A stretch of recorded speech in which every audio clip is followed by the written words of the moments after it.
Sure. What are we doing about these little the little voodoo ones that keep running up on people's property with their little motorbikes and scaring all the old people? So that is definitely a sheriff's office question. You have to call them because they were the ones who have the manpower. They're able to, that's a trespassing thing. That's a sheriff thing. Yeah. What do you do? So code compliance, we address ordinance violations, like common things that we have are, parking boats and recreational vehicles in residential properties, which are, is not a permitted thing. Trash and junk violations, inoperable vehicles, which you guys are an HOA, so you guys kind of work to get together with us to address issues like that before it comes to us. Is that people parking in the street? So street parking is also a sheriff's office thing. Because they're the ones who issue warnings and can get vehicles towed. You're carrying violations on property? Properties, yes. So does anybody else have any questions? Yes, I do. What I'd like to do is maybe. Microphone. That's right. Sorry about that. Talking code violations, there's sometimes a issue that people don't understand what violations that you guys actually do. So could you explain to our residents what you do cover? Okay. And how they can easily contact you and get it taken care of? Yes, so I'm leaving my business cards here that have my phone number on it and the phone number to our, main office line, just where you can call in and make complaints if you need to. We address things typically that are nuisance violations, sound, trash, junk, those type of things, inoperable vehicles, people parking RVs and living in RVs on a residential property, which is not permitted.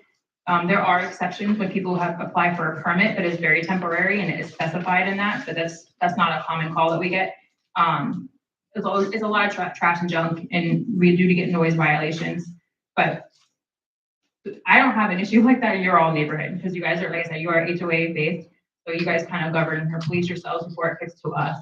So the only reason why we want to code it HOAs is so that we can clarify what is a code issue and what's, law enforcement issue. Trespassing is a law enforcement issue, like you're referencing about kids and the bikes and the scooters and all that. That's definitely a sheriff's office thing.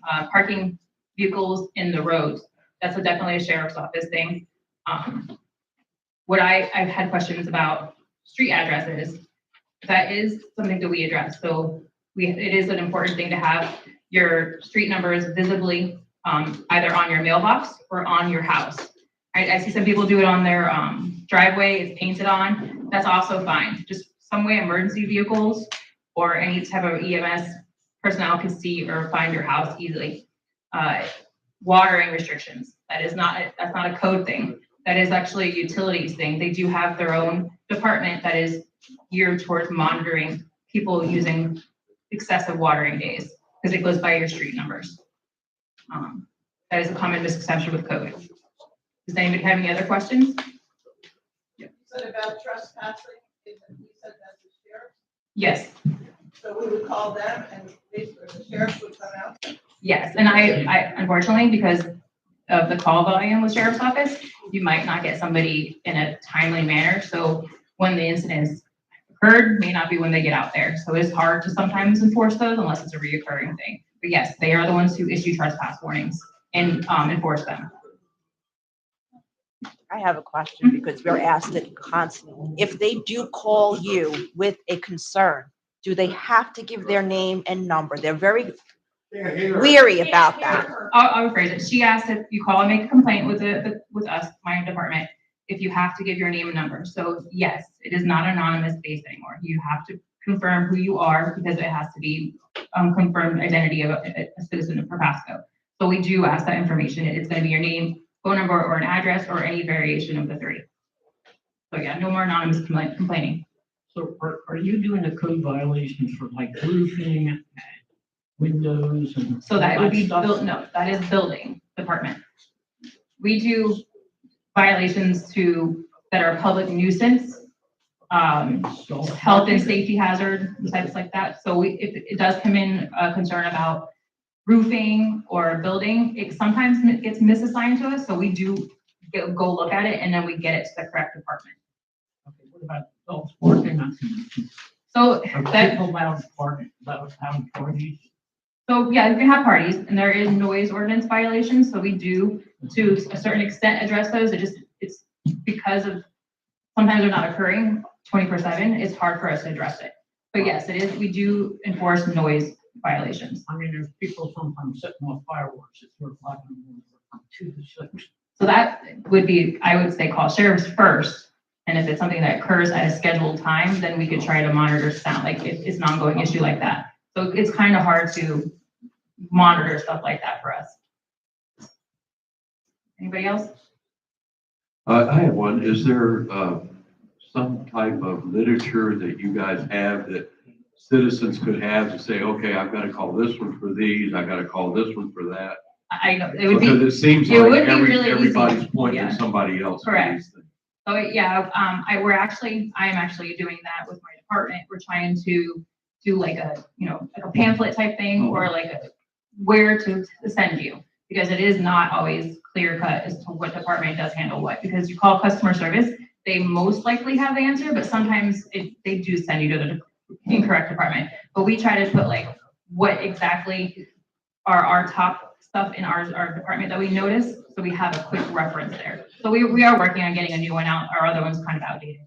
I'm going to ask you to think about putting all of the different, I mean, just here, on these questions, you got to call building, you got to call this one, that one. It would be nice that people could. Yeah, our See what website does to an violation is. extent as well, but again, it's you have to click per page per department to figure out where your complaint would fall under. So again, it's not as user friendly. Like we're gonna have one just for code, just to have a quick reference. So I don't know, I can't speak on other departments whether they have something similar, but I know it wouldn't be a small flyer if I were to do something like that. We're just gonna do it to our department driven. Thank you. Anybody else? I am leaving my cards here because I know we can't stay for the entire meeting, but so if you guys had questions individually, go ahead. Yeah, your code enforcement. Yes. So we have an HOA. Mm-hmm. So as a resident, who do we call first? Before, do we notify you? Complaint to the office, or who has jurisdiction over these complaints? So I will answer, HOA has their own, I would start with the HOA. correct, because they'll be, it's something that might just be HOA violation rather than a code violation. Because you guys do have some way stricter rules than we do. I saw that, or overheard somebody say something about fencing your air conditioning. That's not a code thing, that is something an HOA based thing. So there are big differences where we wouldn't come out to calls if you thought it was for us. It would just be for HOA to handle prior to us. The only thing I offer about going to your HOA first as well is there's that anonymity, the word's hard for me, being anonymous, it wouldn't flow. They are allowed to, as a board, put in complaints for you if you're concerned about that. Because if you went to them, they could reach out to the county as in their role. So that is a little kind of caveat to doing it through your HOA as well. And lady in the green, I'm sorry. Yep. She answered my question. Oh, okay. Thank you. Yep. I mean, I'm sure there's tons of time. I don't want to take up the meeting's time. So like I said, I'll leave my cards here for you guys. If you have questions, you can call me on my work phone here and I can answer your individual questions. Do you have an email as well? Yep, it's all on my card. Thank you guys. Thank you I'll be very sure to much. keep it with them, so nobody takes it. Yes, thank you. Jack, could you get me one too? Yeah, I did the file here. Thank you very much. Thank you. All right, is this working? Okay, Is it on? yes. It's on. There we go. Okay. Thank you. Would you all please rise for the pledge and a moment of silence? I pledge allegiance to the flag of the United States of America and to the republic for which it stands, one nation, under God, indivisible, with liberty and justice for all.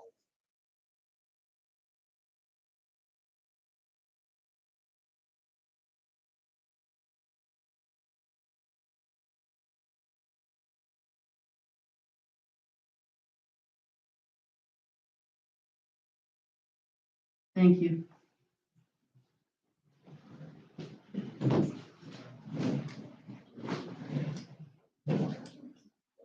Okay.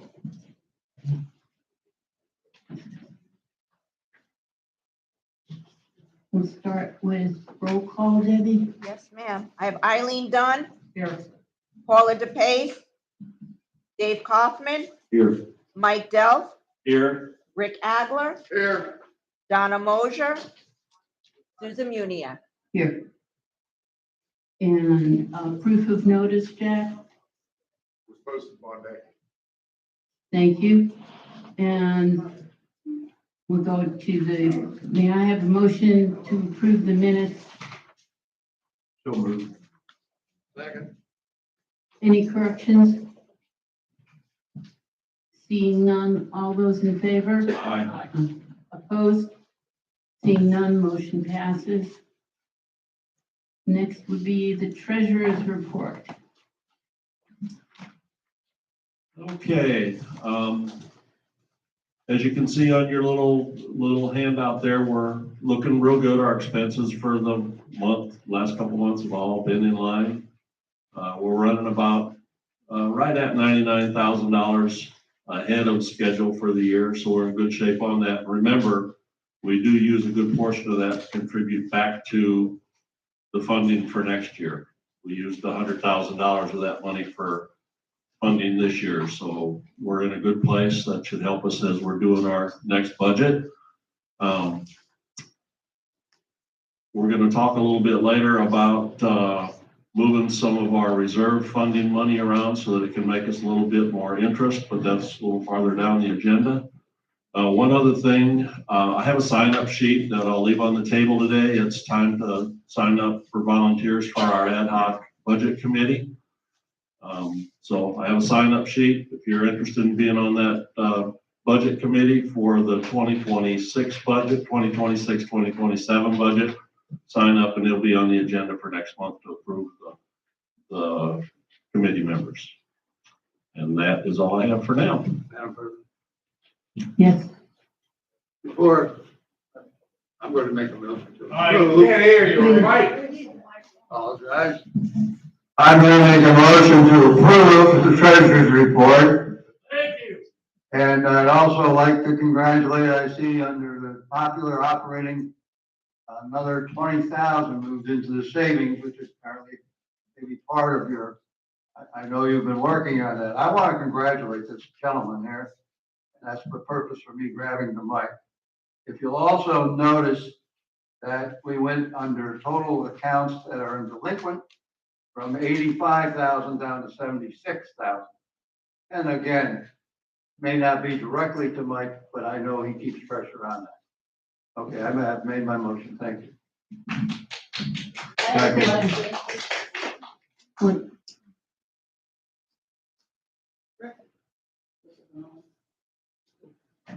Rick, you said they moved 20,000 into savings, is that correct? No, Okay, there's money in what they call sweep accounts that you're aware of that they use from month to month to pay the bills. yep, And they move money back and forth from the ADM, which is a small portion of the reserves that are in savings, into this sweep account, moving it back and forth just to pay the bills every month. Our savings you see growing. I break it out every month. It's in the Cornerstone account. okay, The Cornerstone account is the big one. The total in that right now is a little over $1 million. There's another piece of that, and it's in the operating accounts. That is I broke out the Spectrum money. And it gets its share of the interest that's accrued every month, so we can see how that account is growing also. okay, And that is currently up to a little over 292,000. okay.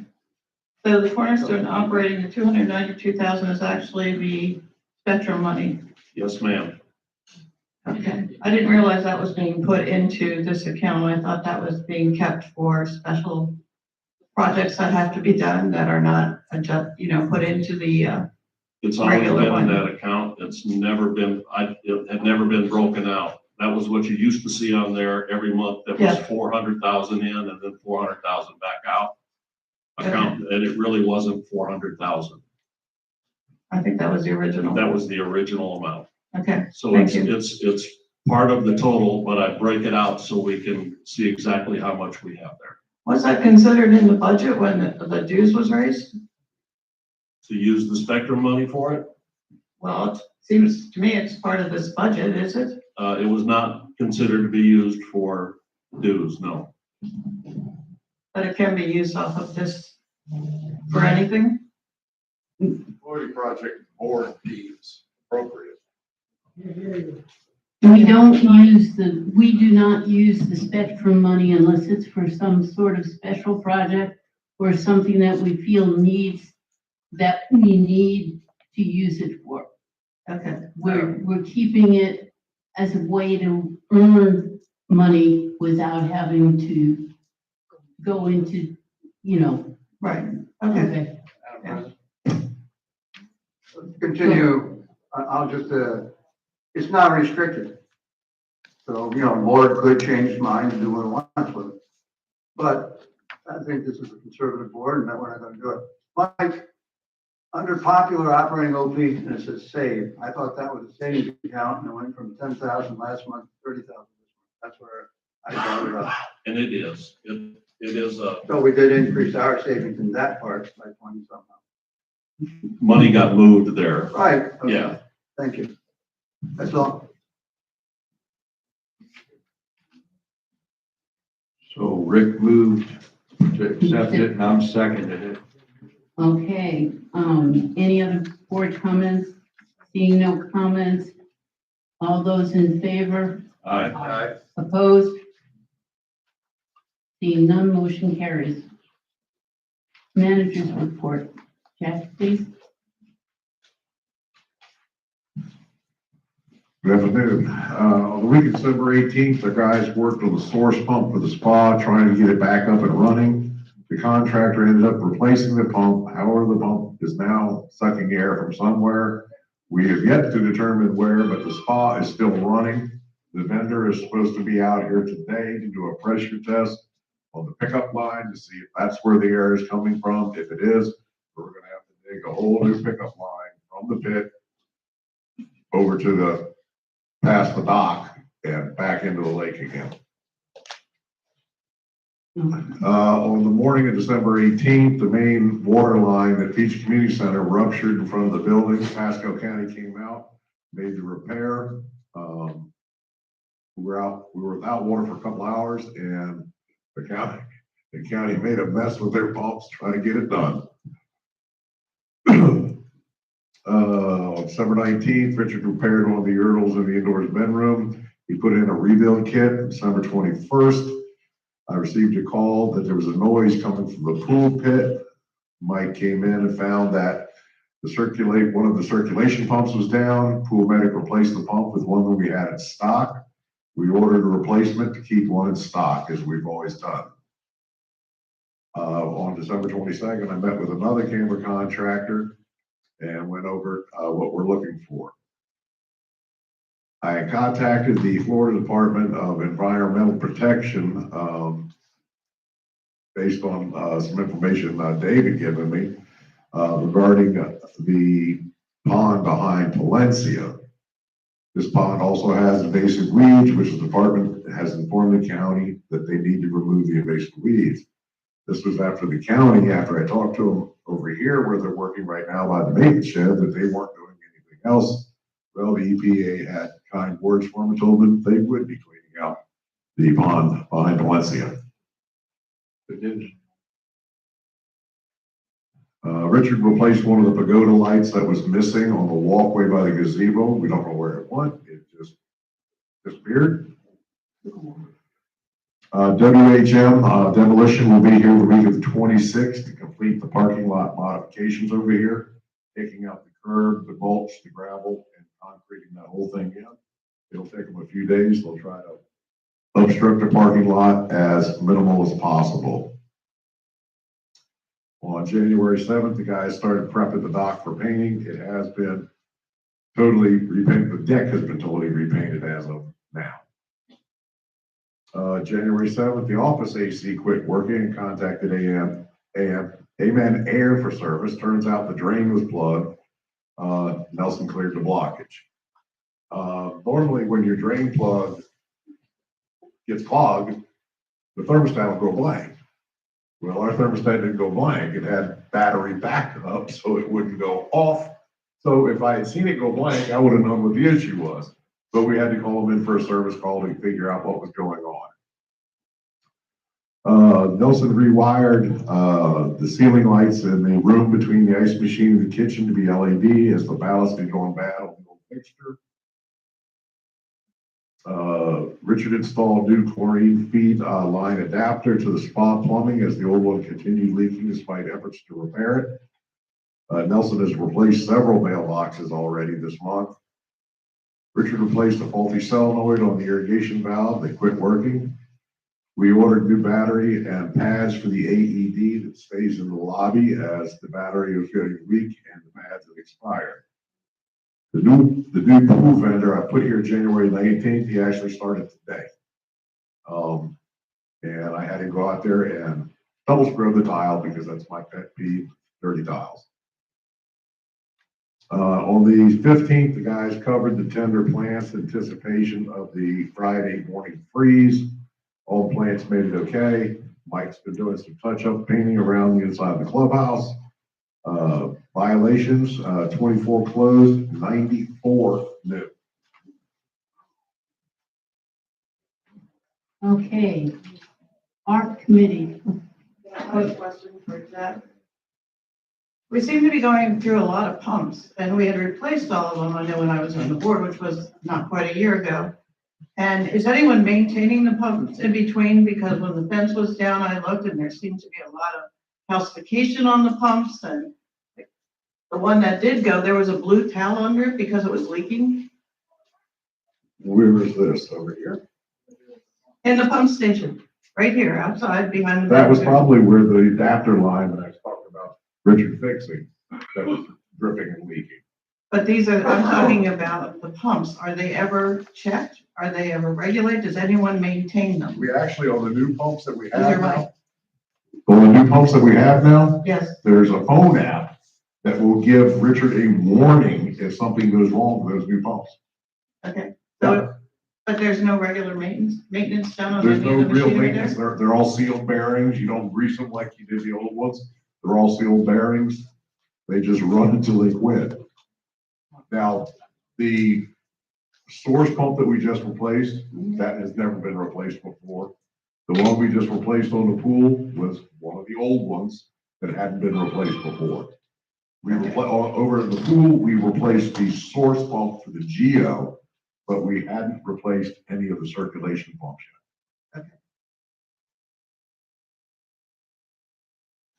So those pumps that we had to fix, the pumps that we had to fix, did we buy replacements to put in storage for both of those? We did for the pool. The spa source pump is on the agenda to see if the board wants to put that in backup as well, because we do have a backup source pump for the Geo on the pool.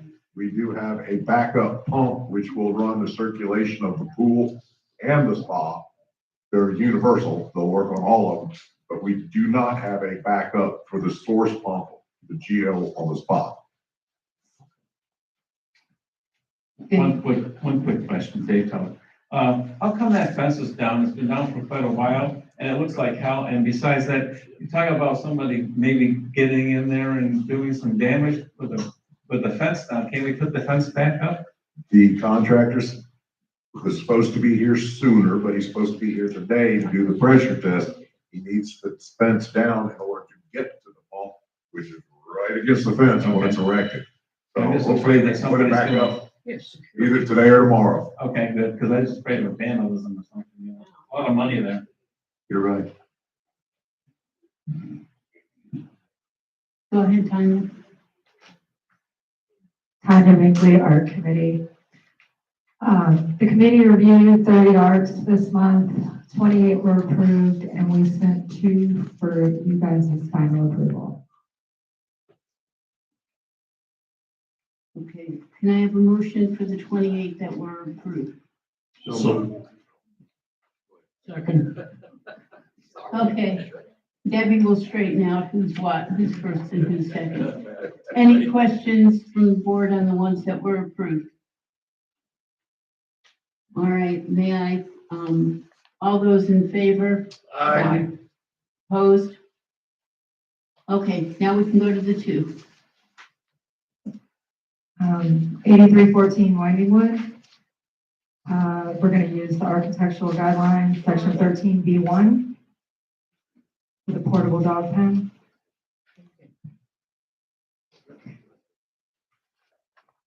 Okay, any? It's the portable dog pen one.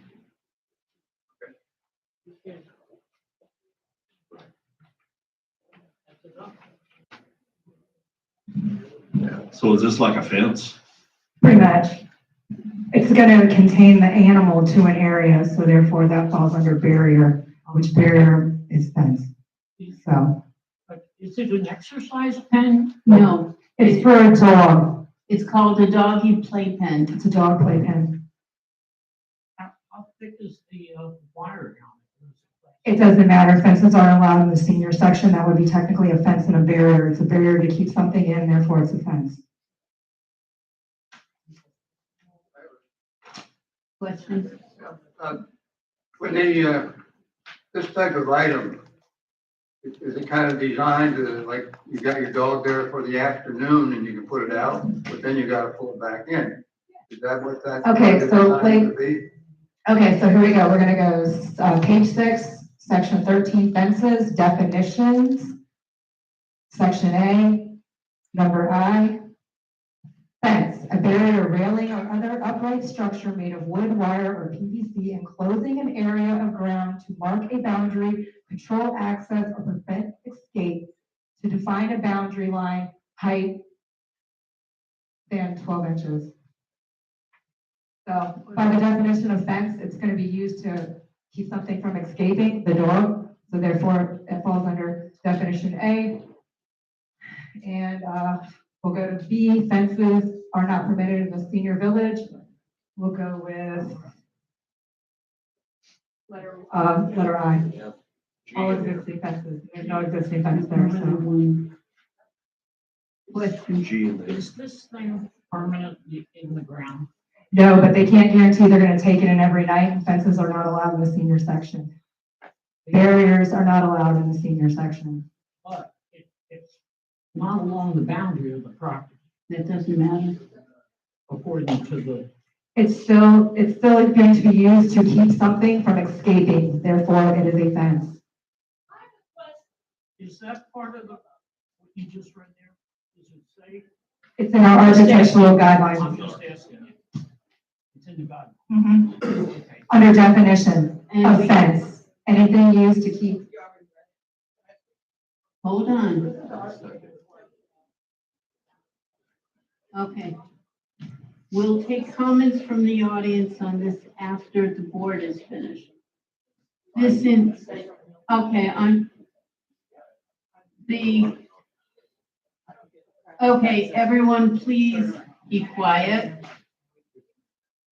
We also do not allow dog runs, which is, it might be square or round instead of rectangle like most dog runs are, and this would be that. Now, they're asking for permission. We're saying we don't want, what the ARC is saying, following the ARC guidelines, is that this meets the definitions that we would put as a fence or a dog run, and it doesn't belong. We can also add section 13, letter D, number 4, dog runs are not permitted. We can put that on there too. So, All right, section 13B and section 13D. Tanya, would you do me a favor? Just sit down for a minute. We'll get to the other one after. Lemay? We have an HOA, we have rules for art. Let's not be ridiculous. So you're telling me if I put a little fence, a little thing outside, so my grandson or granddaughter can play out there without going past where I want them to be, that's not allowed. This is a portable fence. I wouldn't have even put it in to get ARC approval. I would have just put it out when I needed it and brought it back in when I didn't. Let's not get crazy on these rules. Where does it say in there that you cannot portably put something out there? Nowhere. We're talking permanent fences on the art committee. We're not talking about some little crap like this. And if you do this, you can interpret anything you want in these guidelines that she's constantly reading to suit what you want. Let's not be ridiculous on these rules. I will answer that, Lemay. I will answer that because if they hadn't put it in and it was up overnight and all that, and somebody saw it and either reported it, or if it was when the deed restriction lady was out, they would have gotten a letter and they could have said, it's a portable, it's not going to stay. They said that it could be moved easily, but they didn't say they were gonna take it in each night. If they had said that they were gonna take it in, it will be taken in each night, or if they, as you said, if you put it out for a toddler, a playpen for a toddler, the same thing would apply. If it was sitting out there all the time, somebody would complain about it if you left it out all the time. But if you did, if they had said they were taking it in each night, I don't think it would have been disapproved. But they didn't say that. It says temporary. It says a portable, but did anyone call? I know when I was on the art committee and we had questions about anything, we would call the people and say, what do you mean by this? Are you going to be taking it in or leaving it out all the time? And that would have ended this discussion, but apparently they don't do that anymore. And to us, these committees and these rules are here for our protection, and now they're being turned against us at every turn. To say that a portable dog circle, or whatever it is against our fencing regulations? Come on. Eileen? It does say here, it's just the person, right? The temporary. Microphone! Okay. It says here, the temporary dog playpen allows my pets to be confined to my property and ensure they are not a nuisance to my neighbors. Blah, blah. Yeah, but It says temporary. That's. what, okay. That should have been investigated a little more what they meant. Rich? I have a quick question. Yes, One Madam second. President. Let, It sounds to me from the letter that this is a continuous use item. And I can understand, if you've got a neighbor, you have a dog come visit with you and you let it out for an hour and then you bring the fence back in and stuff. That might not qualify, and I understand that under LeMay that she's kind of indicating towards that. And I kind of agree with her on that, it sounds like they're stopping it from bothering the neighbors. That sounds like a permanent thing going to be keeping on and on and on. And for those reasons, I'm probably going to consider it a fence. and when they say also the dog playpen is collapsible and easy to move when caring for the lawn. They're not saying that they're going to take it in each day, that it's a temporary, just kind of thing. Okay, go ahead. Yes, hi, this is Alan Hale. My question is there any way to change that in your art thing about a temporary thing and give them a timeline? I'm saying try to work with them instead of just coming to a regulation, because it's like putting stuff in your backyard. I was told that you guys can't have any regulation on my backyard, but yet, well, you're right, and it's wrong, but anyway, I live off of Ponderosa over there, and I see people driving by my house, stopping, looking at what's going on in my backyard all the time. So my question is, something so simple, can't you just put in a timeline or something, this, you know, this lady that's asking, it's like, is there a type of guarantee she'll get fined if it's up to 24 hours? Or if she wants to keep it in her backyard, out of sight, out of mind? Okay, as far as backyards go, the Yeah. way the state has changed it, if something is in a backyard and it cannot be seen by the neighbors or any public property or even HOA property, if it's completely invisible to everyone else, then we cannot fine them for it. Nor can we, and we are not supposed to go on their property without permission to look for something. So if you have a rusty old stove in your backyard, but your backyard is completely fenced for those that have fences, or if you are facing something that no one can see, then you will not get a fine. But if it can be seen from, if the neighbor can see it, or it can be seen from the front of the house, then it can be fined, it can be subject to a fine. Okay. So the other question I have real quick is on these fences thing. What if the lady came to you and said she wanted to put an invisible fence in on the perimeter of her property, which is under the ground, and her dog wears a She collar? can do that, that is not prohibited. Okay, so is there, maybe you guys should talk to her, have the ARC talk to her and suggest that, instead of coming up with it, just a means of if- being so Okay, invasive, I guess.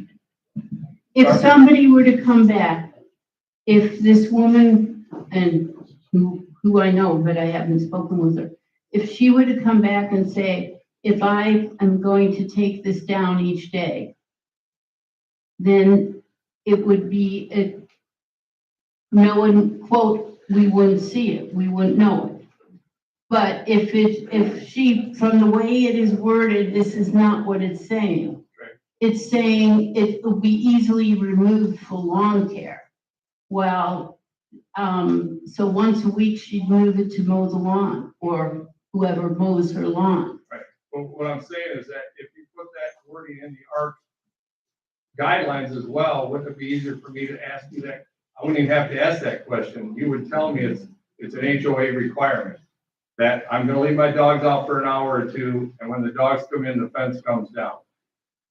If she had, she should, one, she should have said it, or two, she knew enough that this could be a problem that she even submitted an ARC.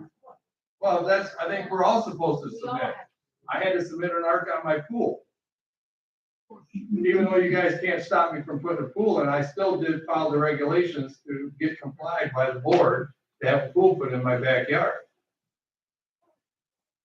So she was just following procedure. All I'm asking is that, isn't it your job as a board and as a committee member to talk to this lady and find out and ask her and work with her to, instead of enforcing everything, where next thing you know, you're getting a letter and getting fined. I'm just asking questions on the fact of making it a little bit more fair, instead of making it feel like, you know, you guys are coming at us about every little thing and try to work with us. And you know, send the lady the letter back to her and say, you know, unfortunately, because of your wording, you know, and you can't guarantee you're taking this down all the time, we're gonna, at this Well, when point. we send this back to her, if she asks the question, she can come back and say why, and we will tell her why it was rejected. And then she can come back and say, I will make sure that this will come down each day. Well, That's, I agree with you on that, but my question is, wouldn't it just be just as easy to add that to your ARC? Into your guidelines of that as well? So they know ahead of time? okay.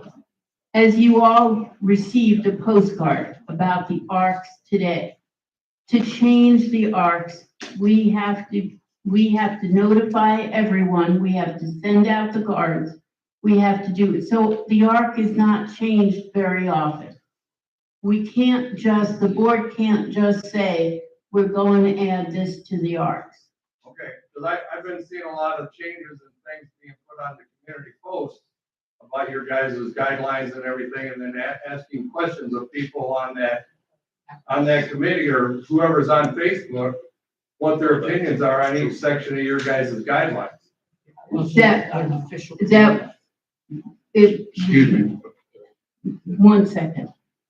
That, what you see on Facebook is not necessarily true, is not from any committee on the board. We will not put, unless it says it's from the board.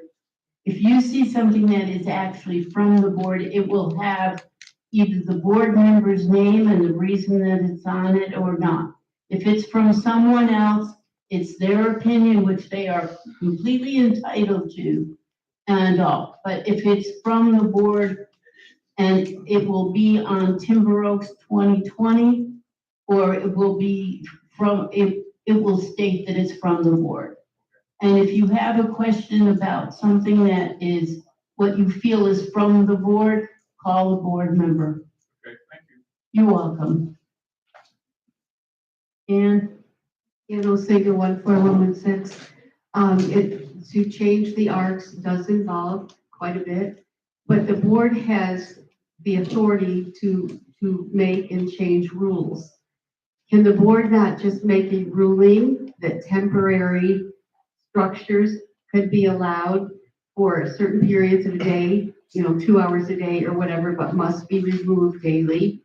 if we're changing rules, we still have to notify everyone. No, our documents say that the boards can make rules.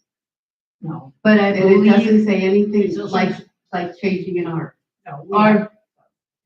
I believe that even for rules, because they are posted, that we do have to, and I will check and I'll get back to you. Okay, thank Ann. you. You're welcome. Rick? Yeah, I'll try to be quick. And our committee has to go by what's presented to it, okay? Our committee did do that and reported to us. Now, if this person wants to resubmit under something, they certainly can. If they can somehow work and get it in. My feeling about this is that horrible thing could probably be out there while the dog is in it and as long as for a reasonable time. Once the dog would come out, it's gotta go.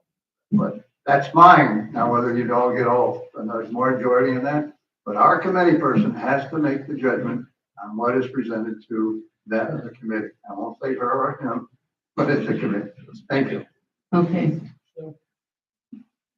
Eileen? The board does have discretion over almost all of this stuff. Mike? The board has discretion over all of these rules and stuff and can decide something different. And that's why this has been brought before the board. That's why the committee sent this to the board, for the board to decide. All right. Because we have the authority to say something different than what all the rules and regulations say. So if we wanted to, we could change anything. Karen? I have a neighbor that has a low fence that she never takes down, but it's up all the time. And when people leave their dogs out like that, it's called coyote bait. I mean, they're appetizers for these coyotes. And people use these fences, which I don't agree with, to this woman, 5:30 in the morning before she goes to work, 9 o'clock, 11 o'clock before she goes to bed, little yappies out there. Well, it's inappropriate to leave a miniature dog where they have these little low fences so they can't bound over them unattended. It's horrible. I think it's animal abuse personally. And also about these changes for the rules and whatever, have you ever considered maybe getting residents together to see what changes we would like? I know there's a lot of things people are voicing, what they would like. Why doesn't the board, yes, we elected you, but you're not all powerful. Why can't the residents get involved with some of the changes that may need coming? We do have residents involved at times. Okay, enough on this one. We Really? have a motion. Where's the committee for the residents? We had one for part of this. Now, Karen, Amazing, Susan. yeah, okay. Next, okay. We have a motion and all those. The motion is to deny the portable playpen for the dog. Do we have, did somebody make that motion? She's Yeah. asking somebody to make the motion. That's what I thought. I'll make Okay. that motion. Second, all those in favor? Aye. Opposed? Motion carries. Next one. It's the, AZ 14 San Fernando.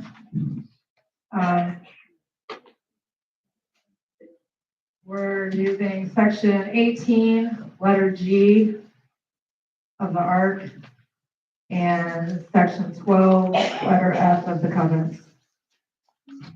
which refers it to the board. Okay, this is a portable, it's a retracting awning. Is it gonna be attached to the house? Yes. Through the roof, permanent. So what's wrong? Could Go ahead. LeMay, I did call, the homeowner here, since it was coming on our agenda, to see exactly what the application was and to find out from them exactly what they were gonna do. And, it was referred to us because it's kind of a new application. It's one of those,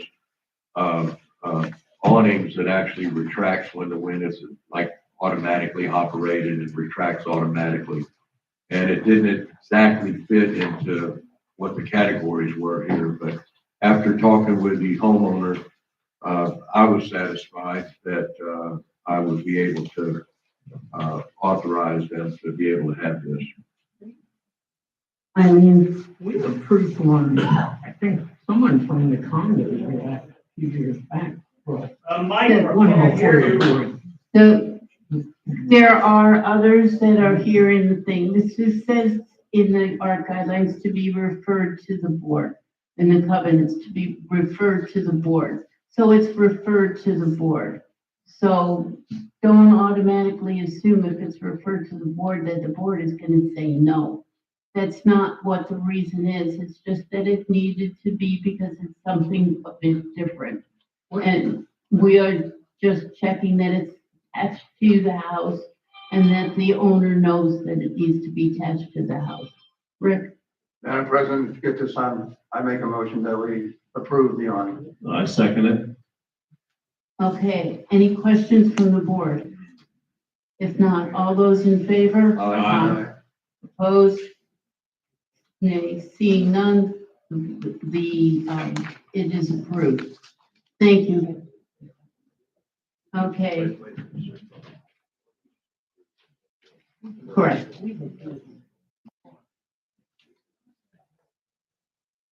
Okay, next, committee reports.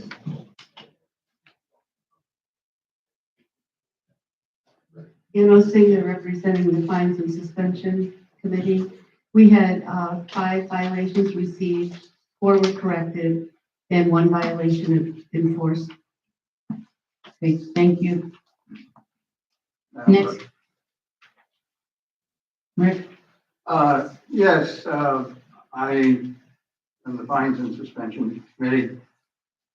I think there's just a misuse of the wording on the one, and I think they say there was a motion, yes, seconded, and they all were in agreement.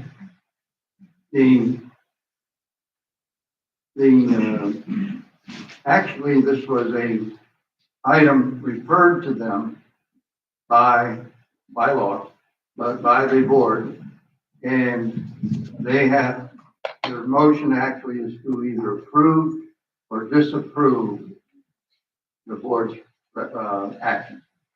And just so, you know, that. It's just the wording of the minutes.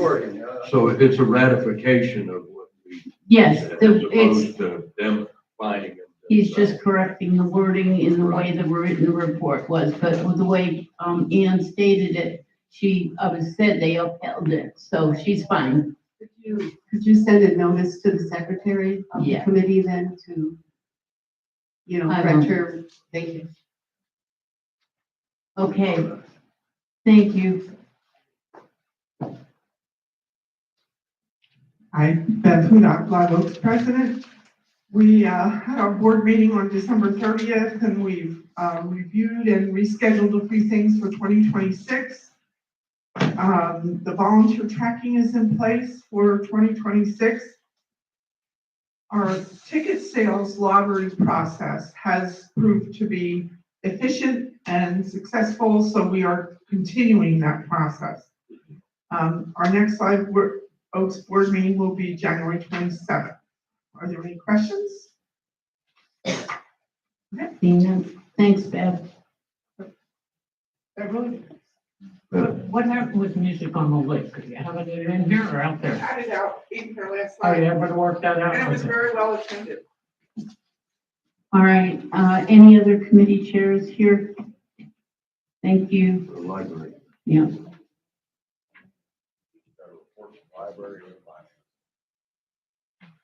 Debbie Perini, Library Committee Chair. This month, the committee has been discussing about how low our magazine inventory has been over the last 3 months. I've reached out to the residents in the Timber Times, but you haven't read it yet because it's in February, requesting them to donate if they can. So we'll see how that goes. If you can donate some, we only accept to 1 year old. So anything past 2025, we wouldn't accept. And we've been getting many donations for other inventory items, so all is good there. So, okay. I think you'll find magazine donations are lower simply because people aren't getting their magazines anymore mailed to them. They're reading them online, so. Yeah, I realize that. And there are so many people that do not use their computers to do that. So there's still a great need for it. Yeah, no, I'm just saying that that'd be the reason why it's not as good as it used to be. Yeah. Okay, thank you very much. Thank you. Okay, finance. Okay, we had our meeting and everything was pretty good, went quick this time, so we're all set. Thank you. Okay, thank you. All right, next item on the agenda, which I put somewhere else.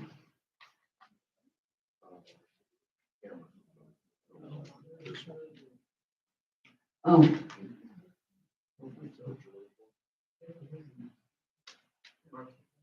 Oh, it should have been in there. I didn't, hold on, I'll get the agenda up in a second. I put it in with my other papers, of course.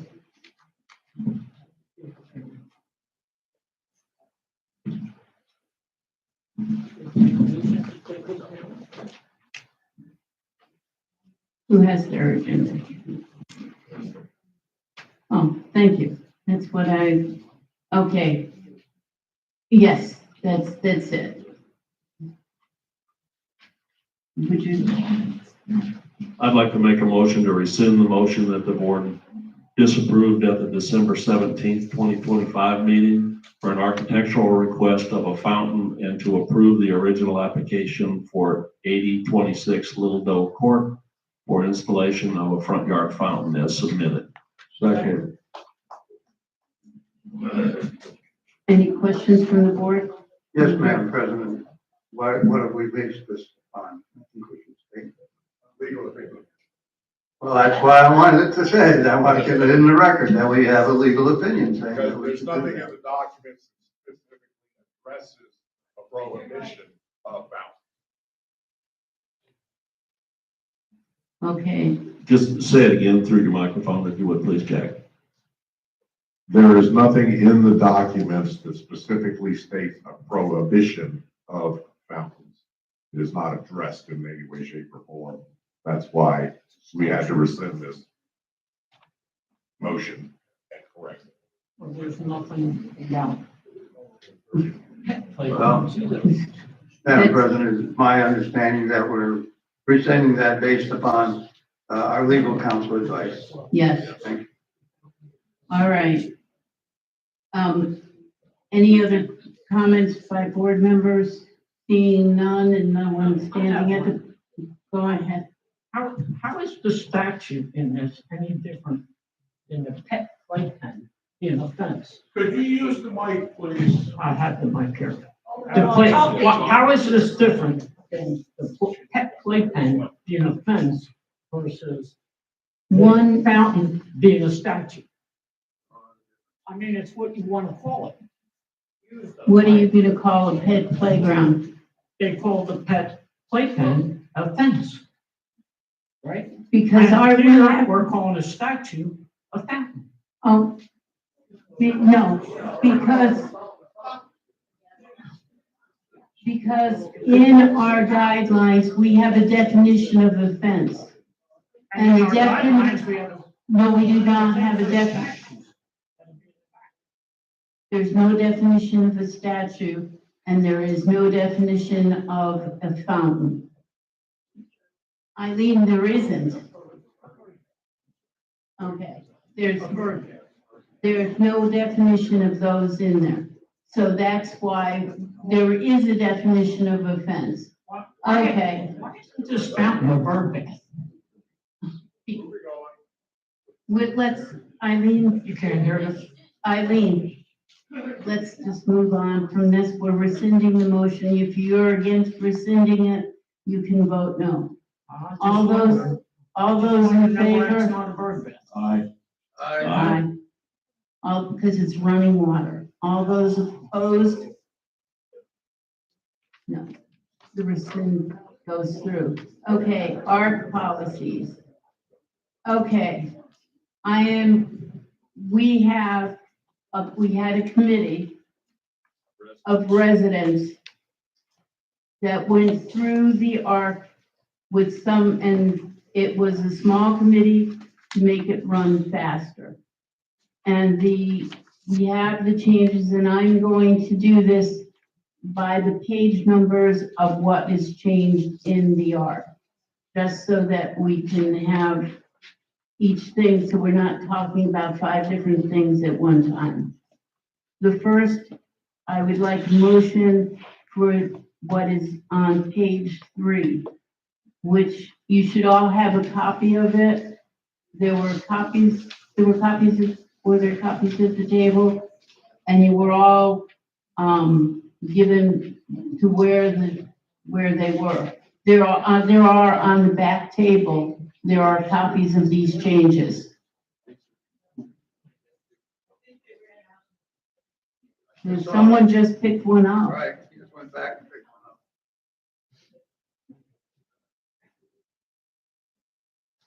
up. It looks kind of like this with red ink and black ink and.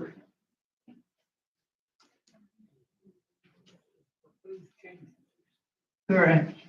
Proposed changes to architectural and aesthetic guidelines.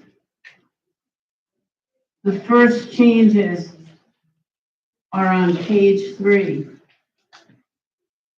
And basically all they are doing is changing the word member to an owner. The change that in the event an owner is approved, an owner deviates, and then the office shall provide to the owner the letter demanding what needs to be changed. And that the last section C is that they have 30 days of notification that the work is complete. They have to let us know that the work is complete. And then it's the office shall do that, not the ARC committee. May I have a motion for the changes to page 3? I so move. Second. Any questions from the board? I just wanted to say that actually an owner is the proper way to, should have been done, because you could be a resident without being an owner. And for this particular application, it would be the owner that would be to have the issue here. So that's why the need for the change in the letter. All right. All those in favor? Aye. Opposed? Seeing none, motion carries. Okay, for page 4, please change the word must to may. It's adding that all AC units may be screened from view from the street. What was that, Rick? You're changing what we have. Okay, page 4, the red one. Yeah, I know, I'm looking at that. It's section 3, add in C, all AC units. It May. said must, but we need to change it to may be screened from view from the street. Screening can be a living fence or a fence of concrete, block, wood, vinyl, or metal, not taller than the unit. The reason to change from must to may is because some air conditioning units require certain, air spaces, so that air doesn't, isn't blocked. And if they put up a fence and it caused the air conditioning unit, they can come back to the Timber Oaks saying that your regulations caused our air conditioner to go down. So we're saying they may do it. Well, otherwise, this means nothing, because when they say it may, means you don't have to do it. Well, that's right. But if you want to do it, you can. If you want to do the aesthetic part of it, you certainly can. And Mine otherwise, is done that way from the street, so it doesn't show on my neighbor Yeah, who but shares a front porch. that's a big change in meaning Yeah. from what we've been presenting and working with. well, We were wait, going to require to before, have it done, and now we're saying, hold on you a can do it second. if you want. Please, audience, when you look at what we have right now on page 4,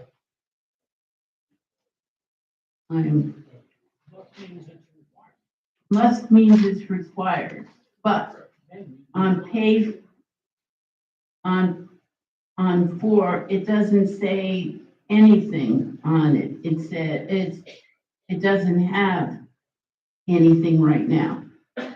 Correct, and I thought that's why we were adding it.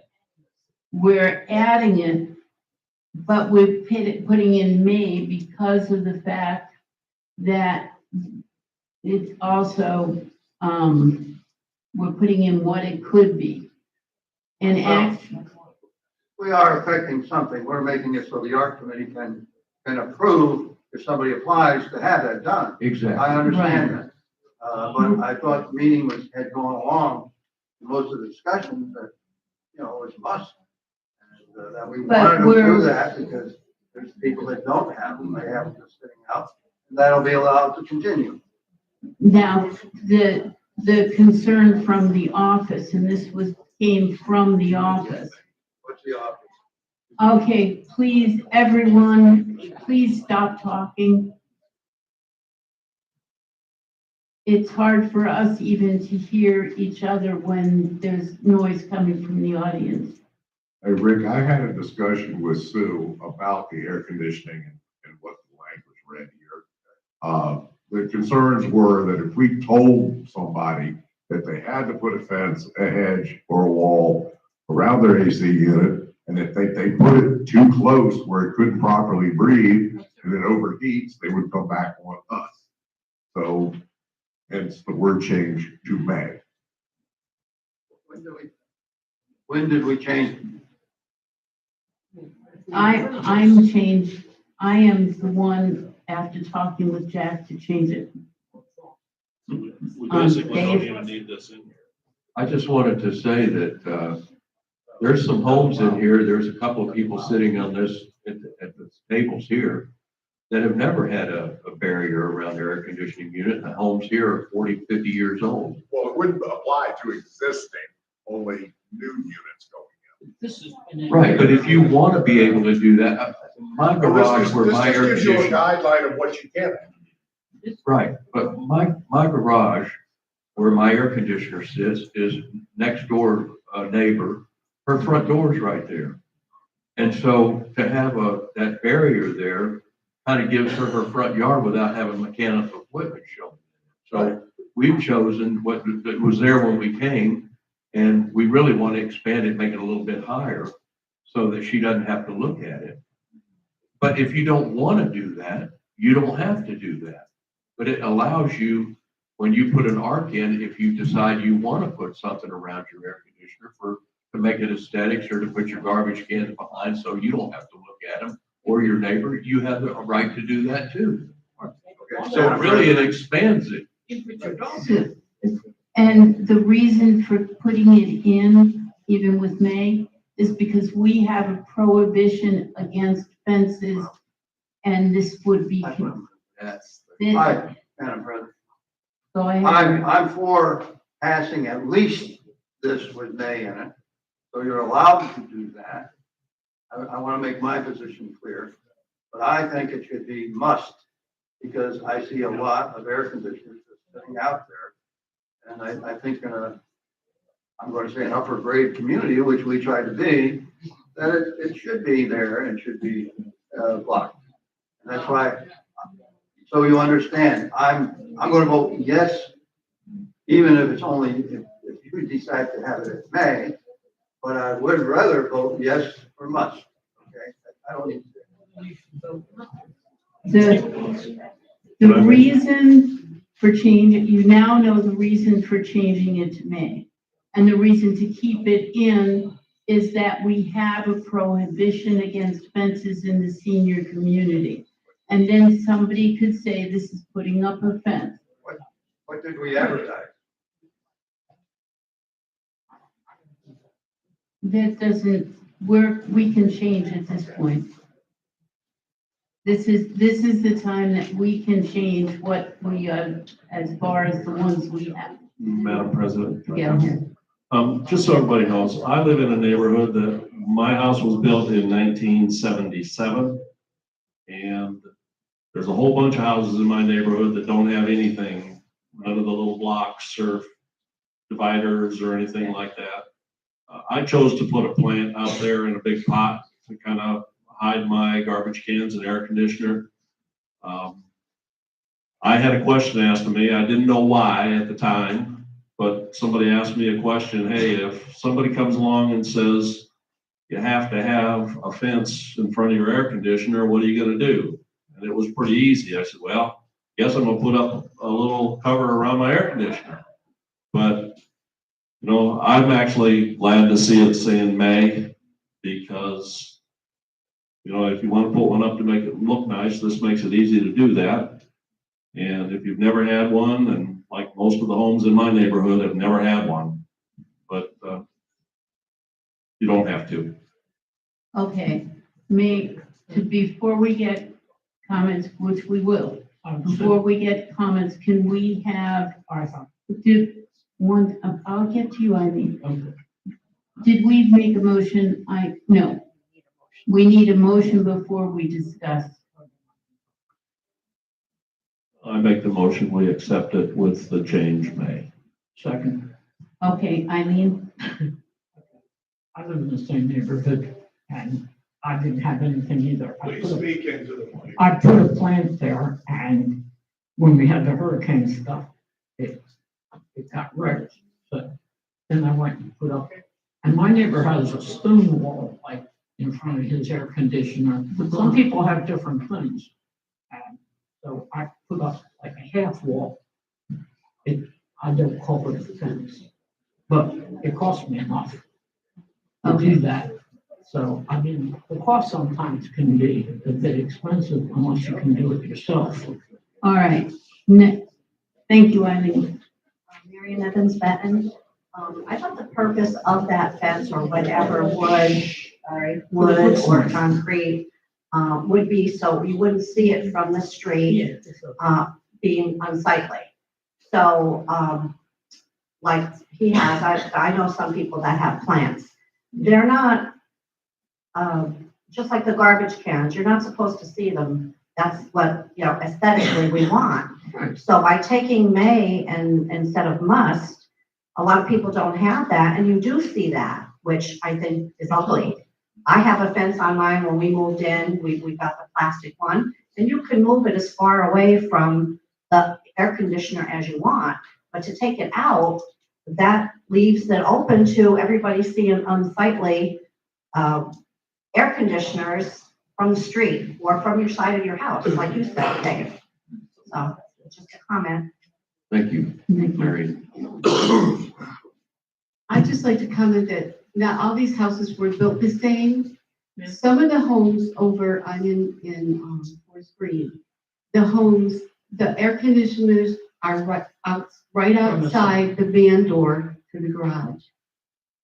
If you were to put a barrier of some sort to hide the air conditioner, you wouldn't be able to use your door to get out of your house. So I agree with the May. All right, seeing no more comments from there. Yeah. Excuse me, what's that? What, Rick? I know. How about the height? Made not taller than the unit. I almost think that it should be allowed to be like 12 inches taller than the unit if you're gonna hide it. Because most of that, you're standing up looking down, so you're gonna see it. No, you're So looking if at, this is higher than this unit, you've got to have. I mean, I'm just reading what it says. we don't want I it question 6 that foot. the height, I would think that the height should be, Excuse me. restricted. I agree with that. Excuse me, Rick, 1 second. Please. I know some of this is boring to some of you, but please be quiet, because when it starts getting loud like that, everything goes.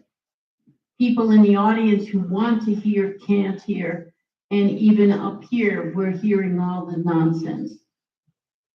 Rick? All right, just so you'll understand again, if this is the way it's presented, and nobody agrees with me, I will vote for it. But I think that the height of the little item to hide the air conditioner should be slightly higher than the air conditioner. And it can't be higher than the air conditioner. If you'd like to And if make, you're at a height, if you'd like to make an amendment to it, oh, that's right. I'll make a motion to amend this. And I'll pick out not taller than 12 inches higher than the unit. What about the money?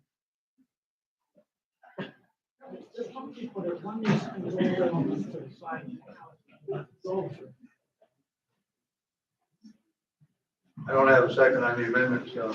I'll second it. Could I get you to restate exactly what words you're gonna? Well, I'll try, Dave, but I don't have it written down. Not taller. Okay. Not taller. Not than 12 taller inches. than 12 inches above the unit, but that's not right. Okay. Just make it as simple. So you want to add 12 inches above after than? okay. What if we say 12 inches above or 12 inches wider? And or 12 inches wider. So that if the air conditioner is 2 feet and you add 12, you can, if the air conditioner is 2 feet wide, you can make it 3 feet wide. And if it's 4 foot high, you can make it 5 foot high. So you've got a 12-inch somewhere around it. Okay, just for all of us and everybody that's here, on page 3, section 3, we're going to add a C. Is all AC units may be screened from view from the street. Screening can be a living fence or a fence of concrete, block, wood, vinyl, or metal, not taller than 12 inches above the unit. You shouldn't be able to turn this into a golf course.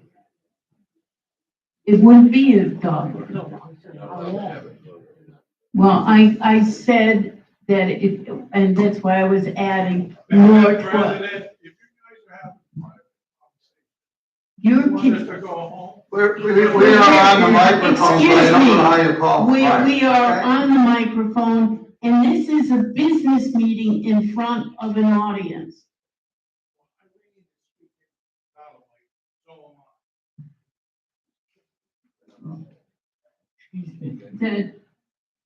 That is why I was saying and or 12 feet wider than, 12 inches, 12 inches wider than the.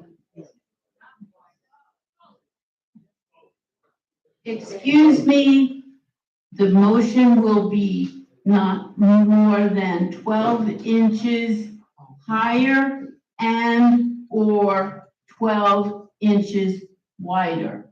So that if the unit is 4 foot high and 4 foot wide, the barrier could be 5 feet wide and 5 feet tall, or just 5 feet wide and still 4 feet tall. Any way you want to configure it, but no more than a total of 12 inches wider, nor 12 inches higher, either or. Yes. That's not my motion, okay? But. Will you amend your motion? Will you amend? Let me just go through the discussion. I know I'm thinking back to my house, and I've got the air conditioner. I think that my barrier is probably a couple feet, more than 12 inches away from the air conditioner. That's not. But I think, and That's then I not think what you're problem. saying would make it, you have to have it within 12 inches of your air. I'm not sure that. No, I'm not talking wide this way. I'm talking wide across. The height and width.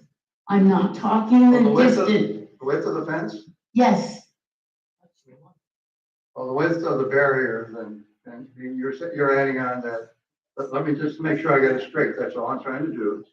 Is that it's 12 inches higher, and that the barrier cannot be more than, I would say 12 inches thick. no, wider. Okay, here, When you say wider, I don't know what you're applying to. the fence. Not the depth. He's put a perfect drawing there. There's the AC unit. Yeah. Okay, got that right. But I'm not sure if just sticking out past the air conditioning 12 inches is adequate. And like I'm saying, mine at home probably sticks about 2.5 feet or 3 feet out. No, but we're saying I can't. Then you're telling me right now that your barrier goes even further wider. No, I don't disagree that you might want, in fact, I started thinking about this. You're saying this and somebody could make it into a dog park, by 12 foot wide each way around it. And, Okay. Will you accept the correction? Please, if we could have, if you listen to us, then we're gonna listen to you. Please give us a chance to get through with this so we can hear you guys. This is a board meeting and we're supposed to discuss among the board. I think that's what. So that you guys can see it and listen to it. Then comments. All right. Do you want it to be, would you accept the change to your motion to add and or 12 inches wider than the unit? No, I'm not, because 12 inches wider than the unit pulls that fence in against the unit. No. It's not the distance between, here's your AC. Right. We're not doing anything about how far the fence is this way from it. We're not saying it's this way, the fence is here, or the fence is here, or the fence is here. We're saying you have a barrier, a fence, a concrete block or whatever. This should not be more than 12 inches wider than that. We said not 12 inches higher. We've already agreed we want that. But to block it, can it be more than 12 inches wider? Just for discussion, I think my compressor that's outside, or whatever it is, the air handler outside, is square. When you say wider, I'm not sure. Okay, if it's square, I don't think the term wider is an adequate description. it's the width of the fence, not the depth of the fence, not the height of the fence. We suggest we have the height of the fence. It's the width of the fence, not the depth of it, nor the distance between the unit and it. If you put anything in about the width, you do not have to, it's not regulated, they can do whatever they want with the width. The only thing that you can actually change is you're adding 12 inches to the height. You don't have to do anything with the width. It doesn't say in here it can't be wider than your air conditioner. It doesn't say it has to be 6 inches wider. Nothing is mentioned about that. Only the height. Well, they were adding it because, We don't want it to turn into a dog run. but it's not going to if it's not closed off. Will these be in the documents? Yes. After, okay, because on page 4C is gone under air conditioning right now on our. I know, Because there is these no are C. changes, these are changes to, and after this meeting, whatever is passed, it will be updated. So, 1 second, let's get this before we, go ahead. Bill Evans, Penn Drive. I Yes. just want you to know that a lot of people hide their garbage cans behind the air conditioner and the fence that they use around it. So just going 12 inches above the air conditioner, I see the garbage cans, which is in the covenant, you're not allowed to see from the road. I'm just letting you know, 12 inches might not be a good idea. To tell you the truth, I picked 12 inches off the top of my head during this meeting. So if we got other better ideas. Oh, no, we're not tabling it. And please, no more shouting out. I don't know who did it, but please, let's not shout out. Chris. Chris Dabrowski. First of all, there's quite a few of us that didn't get this notice until yesterday's mail. And we're supposed to be notified 14 days before this meeting. That's one thing. Second thing, you're describing a width. You're gonna tell the air conditioner guy that he's gotta skinny down to 12 inches. Oh, no, I don't think so, because I've seen my air conditioner guy. What do you, I have no idea, never mind. Chris, thank you. One, we have the proof that everything was mailed 2 weeks before. Now, whether the post office sat on it, that's not our problem. It is, according to state law, it has to be postmarked, and these were postmarked 2 weeks before. Go ahead. Hi, my name is Kelly, and I bought my house here 3 years ago. And I've been here for 3 years in Timber Oaks, and around my air conditioner is a living hedge, and it's about 5 feet tall, and it is beautiful, and I keep it well maintained. So for you to say that I could only have 12 inches above my air conditioner, I mean, my plants are gorgeous, and I would like to keep them at the height that they're at now.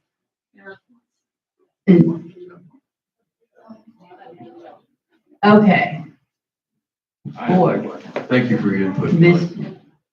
Okay, we haven't had a C here for, I don't know, 48 years. Why do we need C now? Yeah, why do we even need to add it? Well, if we I mean, say. we have A and B, and we're going to add C and put a restriction in. We've been okay with it for 48 years. Why do we need it now? If you go around, and you look at some of the people that do have defenses around air conditioning, there's quite a few people with more than. Eileen, Mike. I am talking in the mic. Okay, well, I'm yelling in the mic. Okay, there's quite a few homes that, most of them are like 4 feet high, not 12 inches above. They're about 4 feet high, and they run them almost the length of the house. You'll see a lot of these. And then they put they put the trash cans, they put the dog, they put all kinds of stuff back behind there.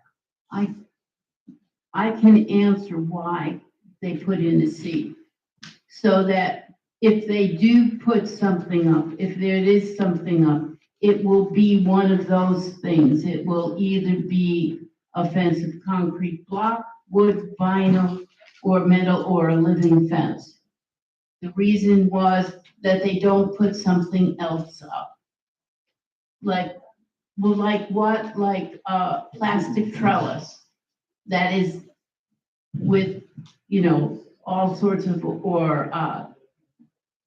we're trying to keep all the fences of the same material. That was probably why it was added. And if the board does not want it, that's it. And to keep it looking nice. Yeah, my name is Joan Medica. One second. Excuse me, I just got permission to speak from the board, so. Instead, I'm just trying to throw out, try to think of reasonable thoughts here. If you would leave this in the period from the street, period, and then instead of the screening, we just not, or put in that the board may regulate from time to time, the screening items. If you put it in there and it passes, then the board can, on a regular meeting basis, change and do that. I'm not sure that's a good idea, but that's one idea to get around this. Either that or as Mike says, drop it. What do we need chicken wire for? We don't need chicken wire. That's what would happen with some people. You do a chicken yet? It's voluntary, it's me. And the reason why and if we leave it just at the types of fence, then you can put up what you want as long as it's made out of that material. And we're not putting height or whatever on it then. So we're gonna do it the way it was. No, it's made. I'll make a motion that we alter it so that we do it correctly. I make a motion that it goes, all AC units may be screened from view from the street. Screening can be a living fence or a fence of concrete block, wood, vinyl, or metal. Period. Okay, a point of order. I can second that motion. No, you can't. Point of order, yeah, we have a motion on the floor. I would formally withdraw my motion. Thank you. Okay. Now you I'll may, second the motion. okay. All in favor of the motion? Aye. Opposed? Seeing none, motion carried. On to page 5. Okay, on page 5, it is changed the title from car covers to car and golf cart covers. And every place that it said car cover, we're changing it to car and golf cart. And for the car or golf cart at the end of it. If there is A, B, and C. A is car covers, and that would be car covers and golf cart covers are permitted that are made specifically for a car or golf cart. And no large decals, that's not changing. No tarpaulin covers will be permitted for cars or golf carts.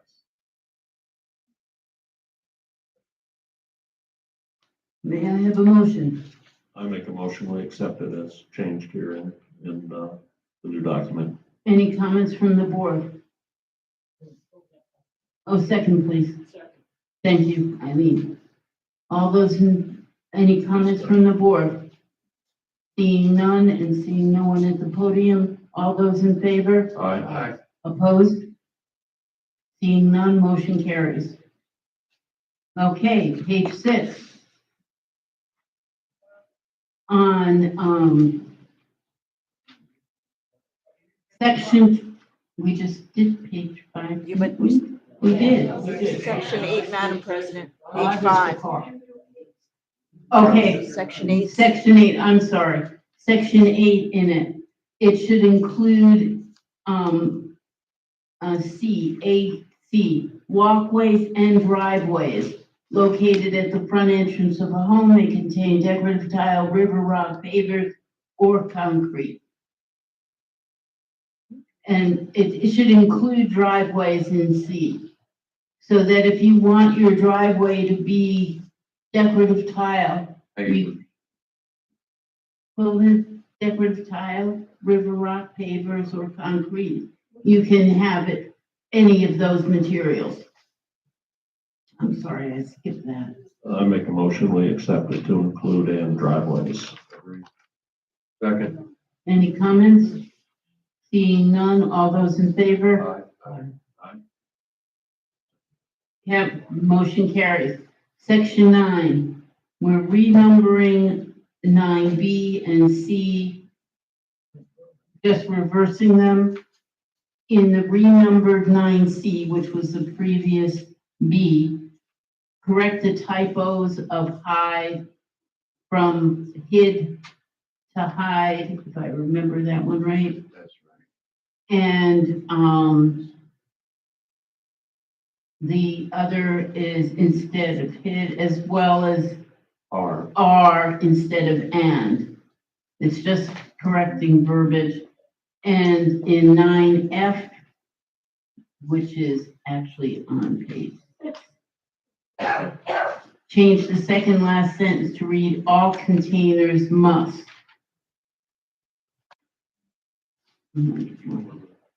Okay, it's on 9F.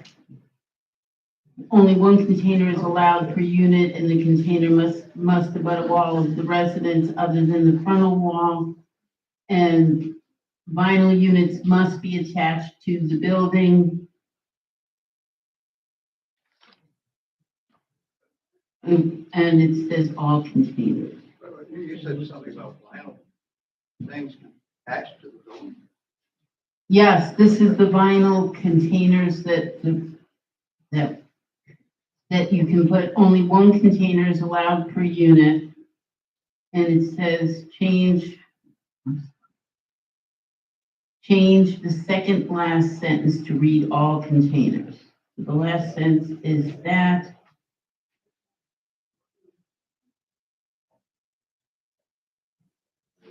The next is,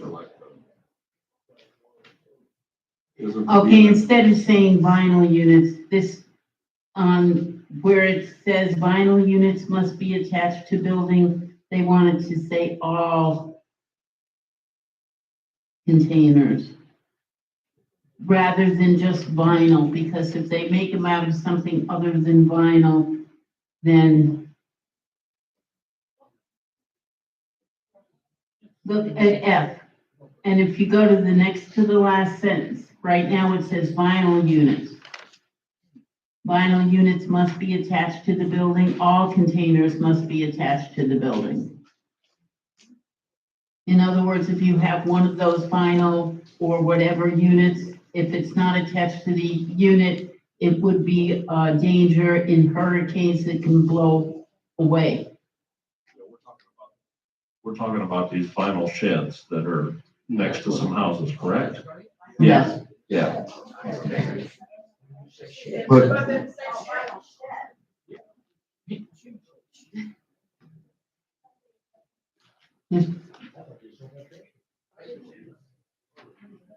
Okay.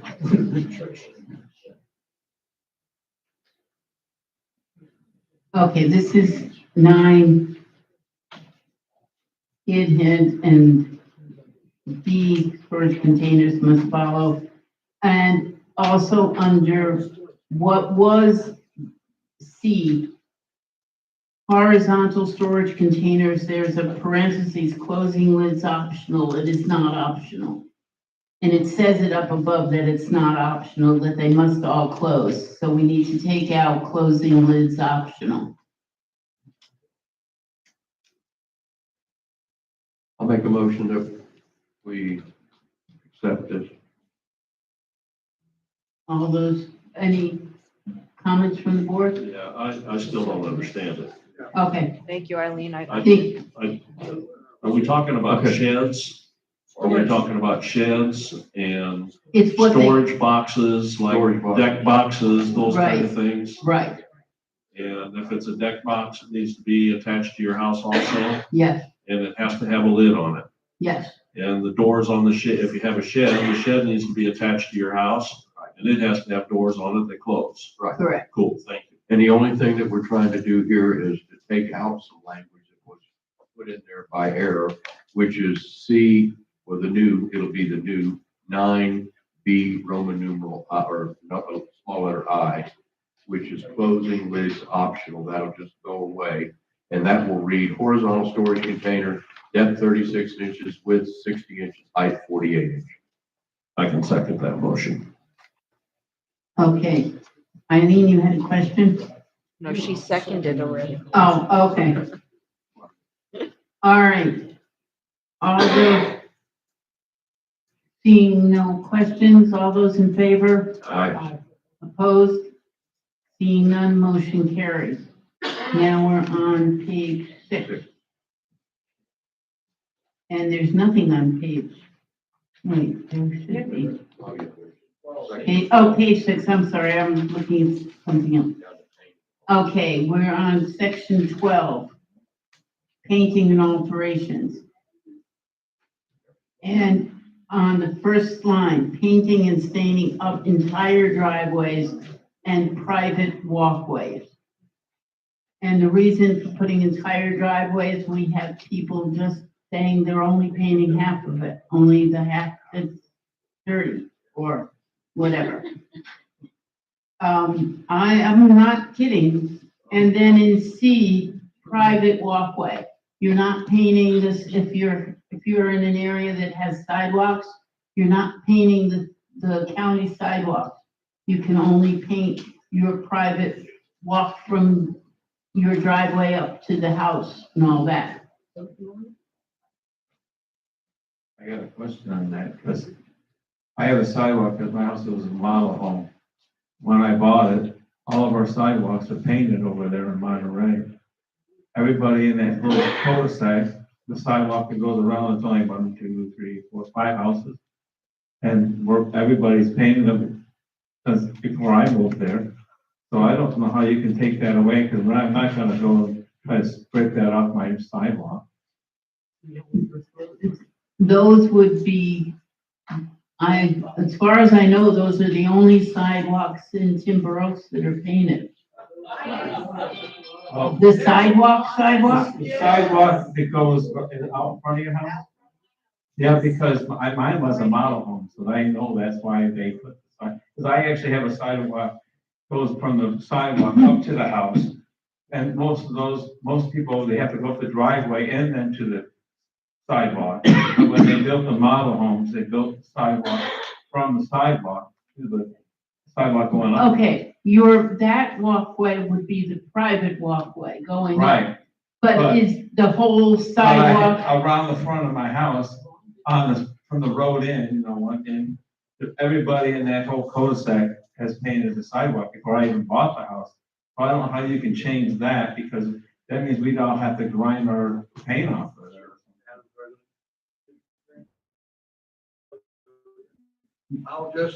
I cannot give any legal advice. Okay, you're right. I cannot give any legal advice and won't. Look into the term grandfathered in. Well, that's what I'm thinking. There should be something in there saying that if it was already in there, then, I mean, I painted mine since I've lived there because it needed it. But it's because somebody else painted it before me. So, Put it in the marker. like I said, it's only one, I think there's 5 houses in the cul-de-sac that have that. You say you have it too? I think Ron did too. I don't know how you can do that. Hold on. Okay. How many of you, just for my own edification here, how many of you have the public sidewalk painted? What's a public sidewalk? Anything that runs in front of your house. That's county, that is a county sidewalk. Yeah. They're responsible for it. Down in the county right away. It's in the county right of way. Right. Not if you have, your walkway from either your driveway or from the county sidewalk is your private walkway. Like I said, any of the model homes, almost as far as I know, have sidewalks in front of it. And that was put in back when they built the homes. And if somebody's painted them, I don't know how you can take that away. Well, you can't if it was already painted, then they would be, grandfathered is a very strange term because I believe it's not a legal term and I am not a lawyer, but I believe that you can't. But I could see it if it's never been painted now, but if these were already painted, probably back when after they bought the house, after it was a model home, then everybody painted the sidewalk in the driveway, they painted the sidewalk in front of their house. Nobody ever changed that rule probably back then, probably back when they built the homes. Again. Yeah. Again, I'm gonna ask, in the past, did we have anything in there in the past? I don't see anything about not painting county sidewalks or any of that kind of stuff. No, that's. If we didn't need it then, why do we need it now? Can we just strike that out of there? Section 12E, in other words, change. You can just add. Knock that out, the change. Because I have. Well, before we allowed them to paint it. The prior reading of it is painting of all sidewalks are acceptable per paint color chart for driveway. And what we were trying to do is say all private sidewalks and walkways, I think we're just adding the word private there, from what I'm reading here.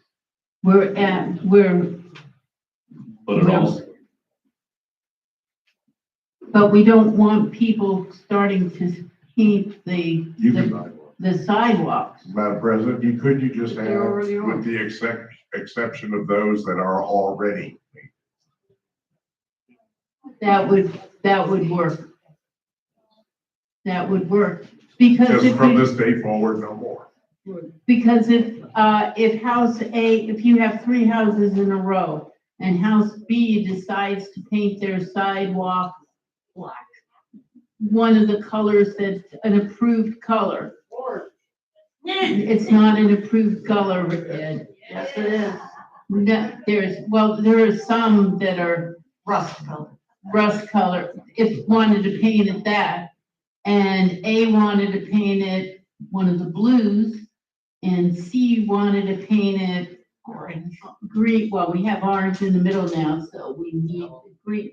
It's gonna start looking like a Candyland board with the different color candies. So if we say with exception, how did you say that, Jack? With the exception of existing painted sidewalks. Well, somebody does have to say, oh, it looks like this.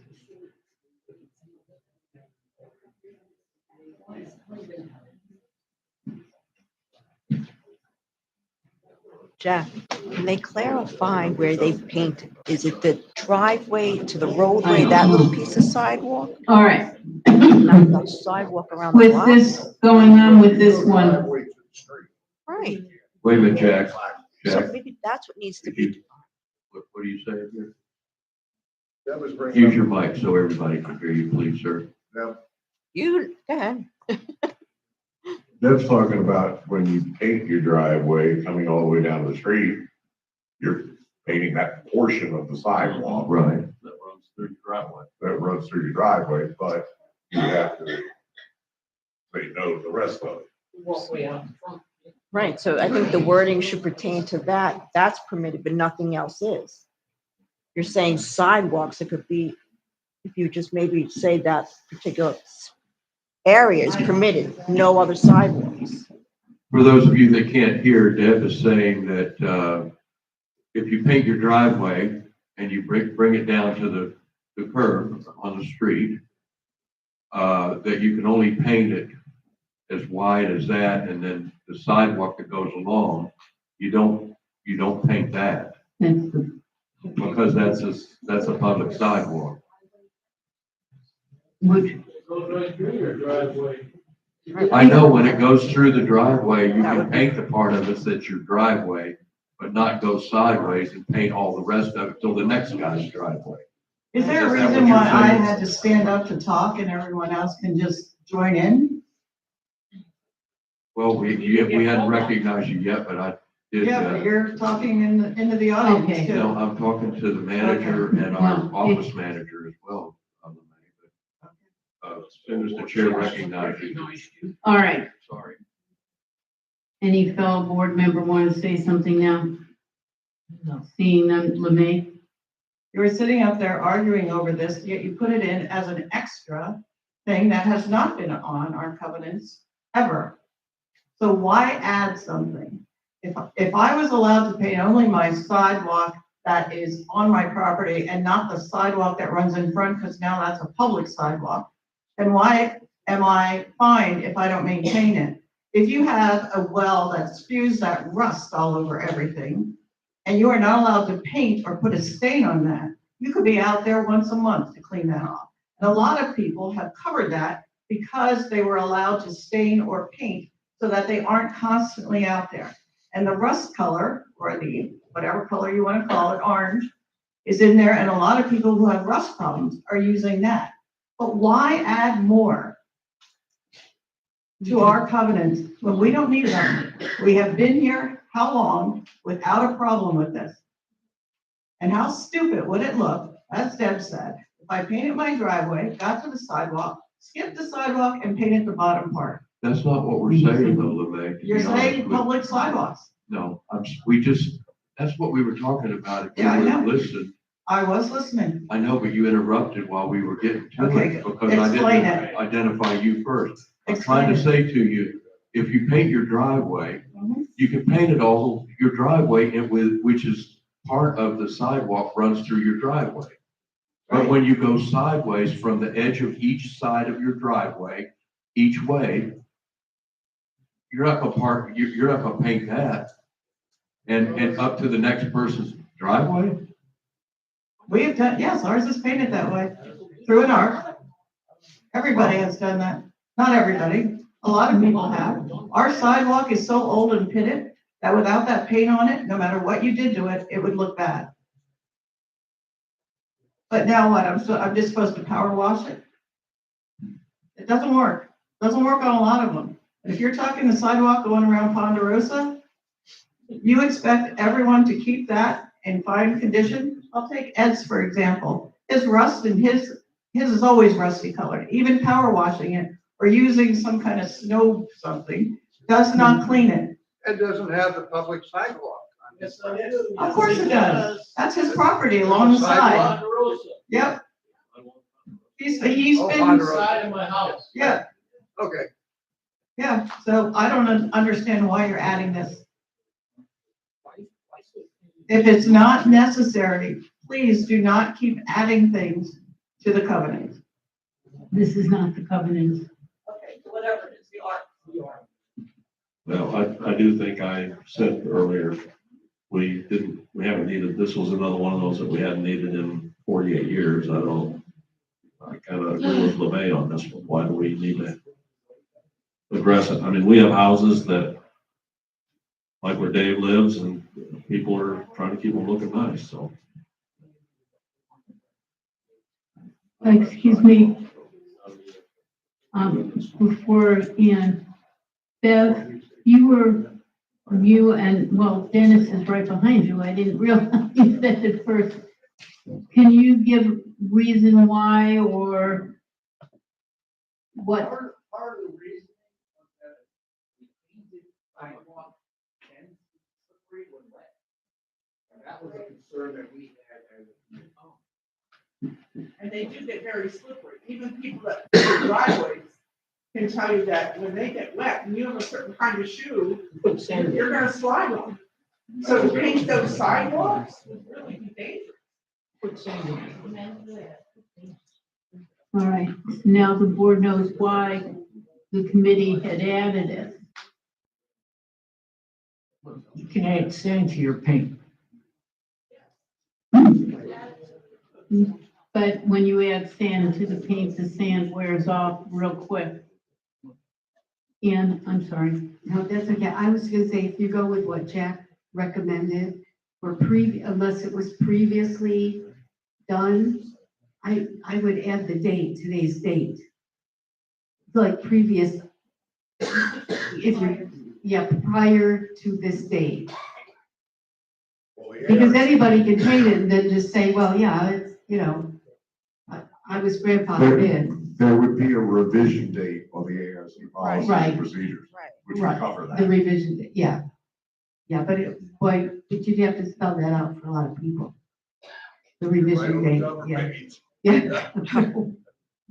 We'd have to do that on every change that we've done in the last 20 years. It's just, What you have in here is adequate then, because I think what I had, painting / staining a public sidewalk is not permitted.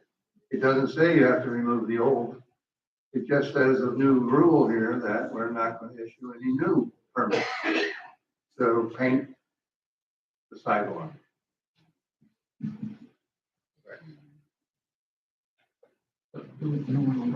All right, so you're saying that says painting of public sidewalks is not permitted. Okay.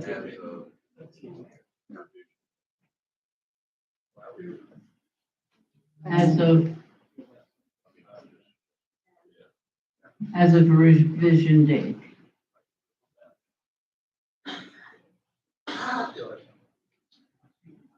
Christine Evans. I live in Sable Palm. I live in Sable Palm, and many of the homes, almost every home has a public sidewalk, and many of them are already painted on the public sidewalk. So if I'm already painted, I bought the house, it was already painted, are you saying that you won't approve it to be maintained? No, we will, if it Because was, it says if, prohibited. no, we're saying as of the revision date. In other words, that if it's already painted and it needs to be repainted, you can repaint it. That wasn't clear, that's why. That's why I said with the exception of the existing painted sidewalk.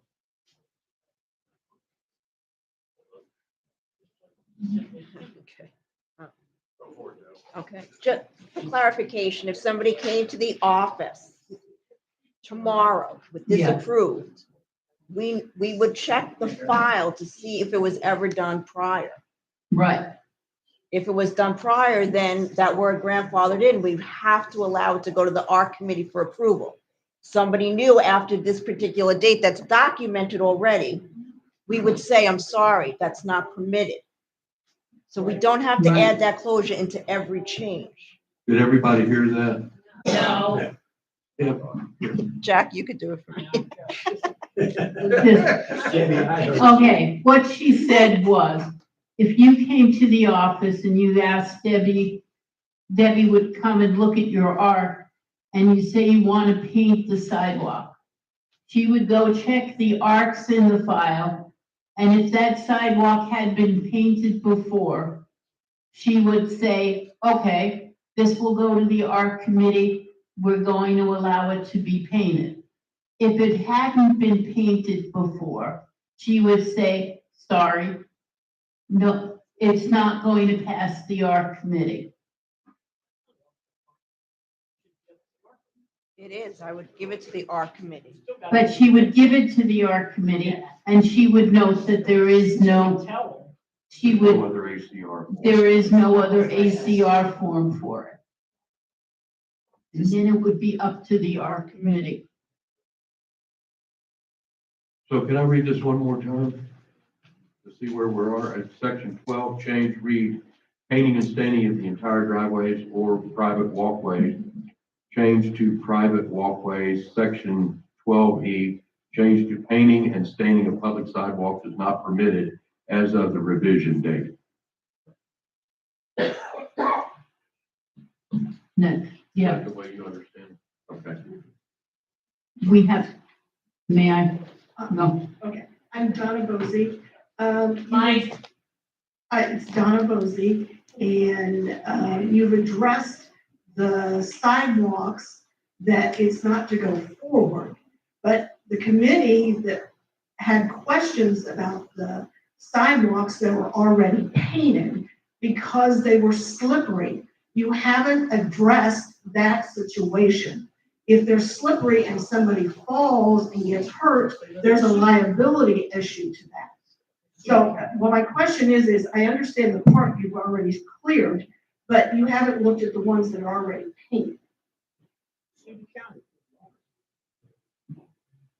The, They're I don't know slippery. how, They used to put sand in it. Of course, I know that they have texture that you can throw in it, in your paint when you paint it, so it's not slippery when you walk across it, when the sprinklers hit it or the dew or something like that. But that's not addressed in there. and I don't think we can address it in there. We can't make somebody take it off. No. We can't force them, but what we're saying, if it hadn't been painted before, you're not gonna paint it now. Is basically what we're saying. Rick? You can deny me today. We cannot assume the liability for sidewalks. Every individual house owner has to go into that. I mean, if we go out and start proving sand for this one and gravel for this one, or some other thing like that, I mean, we're getting way beyond what we can do. You look at your own, if you feel you have a danger, then you should try to address it.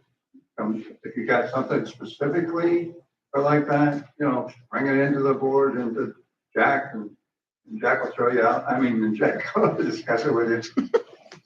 Jack's pretty good at that, so I can kid about it. But he can, take care of, we can get into that, but we cannot put out, individual, hey, you need to do this or that. It would take much more study into than what we got involved in. Thank you. Okay. Hi, Malia Will. I just slipped and fell on one of the recently painted sidewalks just a couple of weeks ago. And I had sent pictures and an email to Jack, telling him that sidewalk was slippery and that people were going to fall on that sidewalk. And unfortunately, it happened to be me because I walk my dogs quite a bit. You need to put in, for the maintenance of the sidewalks when they're repainted, it needs to be put in there. There needs to be an anti-slip substrate put into that paint to keep them from being slippery. I mean, you're allowing them to be painted if they've already been painted before. So that needs to be included in the language so people won't slip and fall like I did. Yeah, but they won't guarantee that. We were looking at tile for the bathrooms here, and none of the tile companies would guarantee anything. What do you mean guarantee it? I don't understand what you're saying. Either put it in an anti-slip thing or you don't. I mean, and we have people that are going out to check on this to see once it's painted. It needs to be, you can get down there and feel it, throw a bottle of water on it. Nope, doesn't have it. So then they have to add it, put another coat and add an anti-slip thing on it. So I agree we shouldn't have painted sidewalks because of that. But, unfortunately, I bought a house and it already had a painted sidewalk. But, I'm saying going forward for maintaining them, it needs to be added to the language. Put that in there. That's common sense. I mean, that's. And exactly what are you suggesting for language?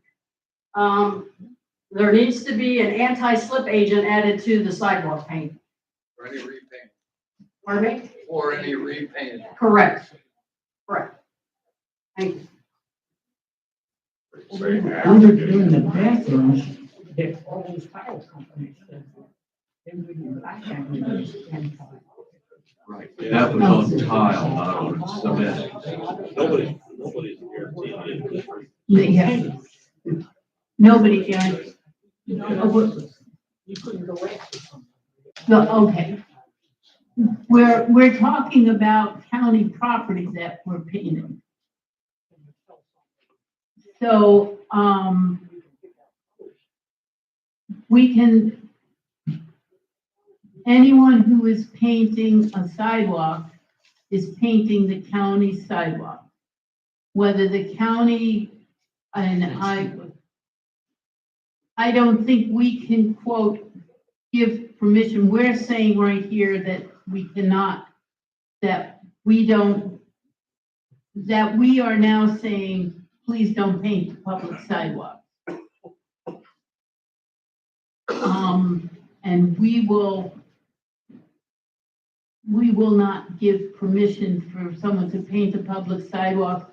If it's already painted, then they'll, I don't know where we're, I have a question. Can we ask Jack to check with the county and see what the county's position is on this?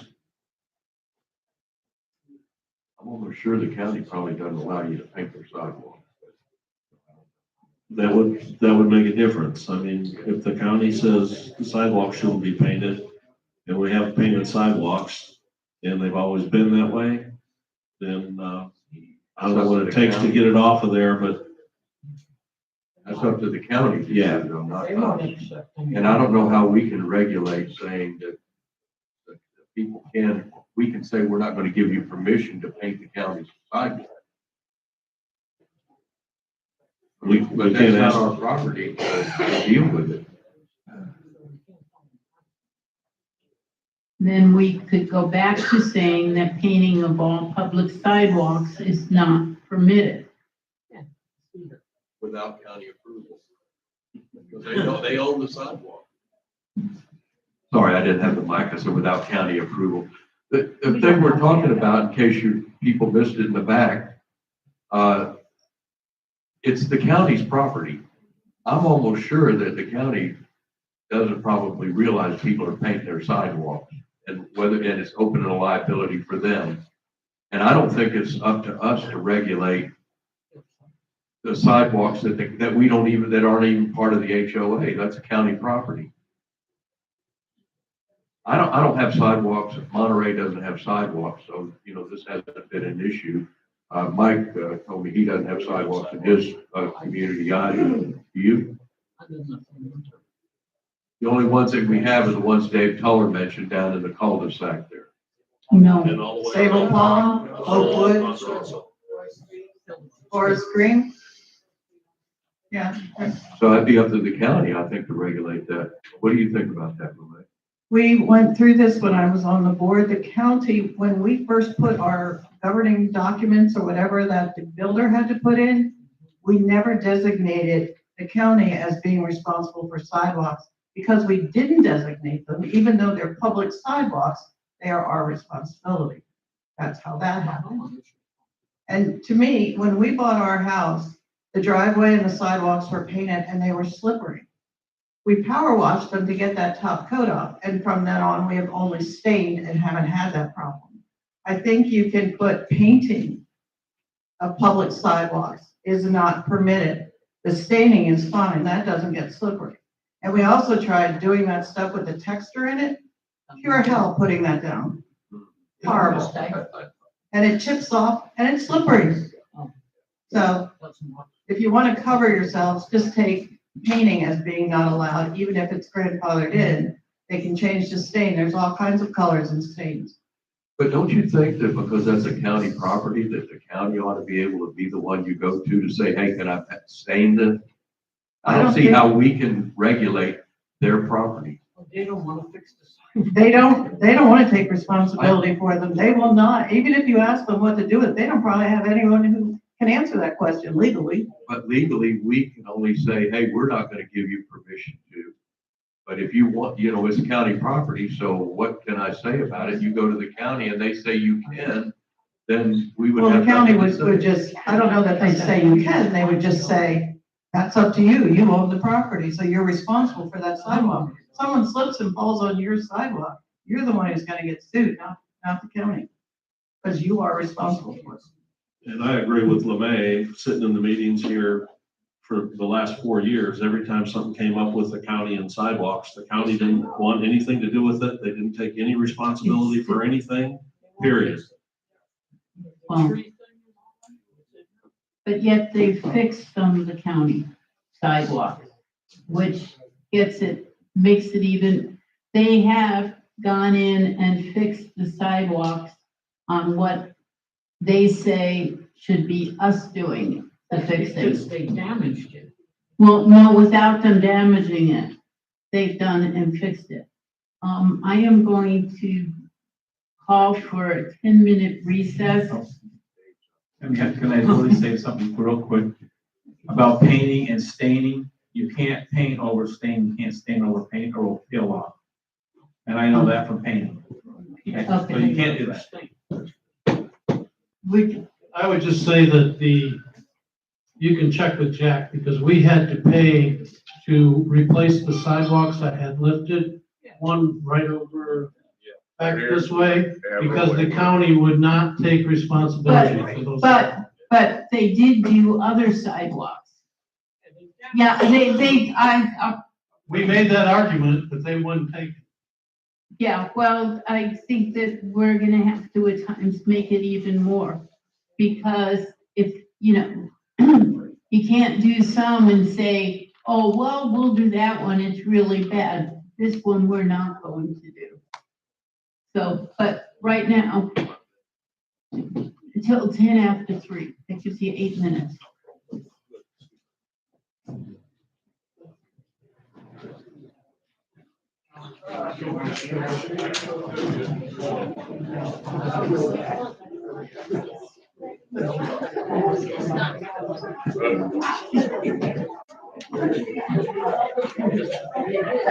I'm trying.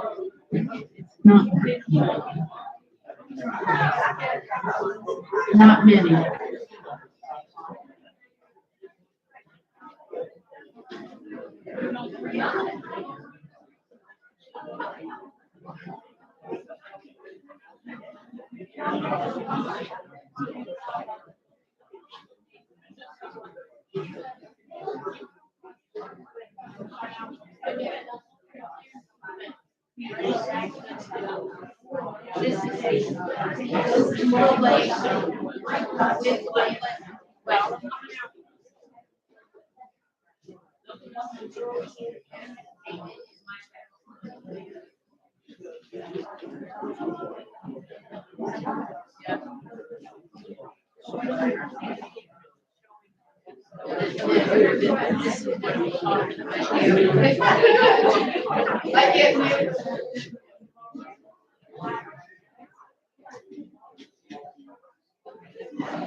So,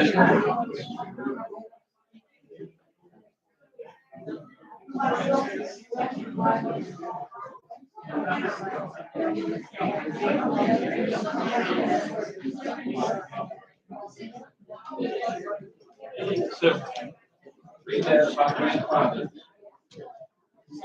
Grandfather.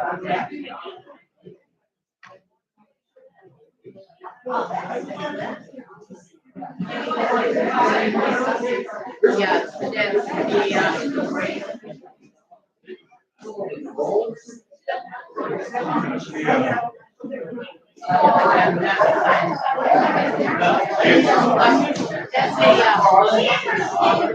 okay. Same thing with my son. As a lawyer, but this is like, study that is also a techie. His words to me is, Mama, you're reading AI education. Oh, yes, it did. Look at the top of it. Yeah, but you don't believe it. That's who you check out other sources. Up on the very top, right at the beginning, it says AI. Before the first word. But I think that's something. Oh, that's AI. Well. And I've only. You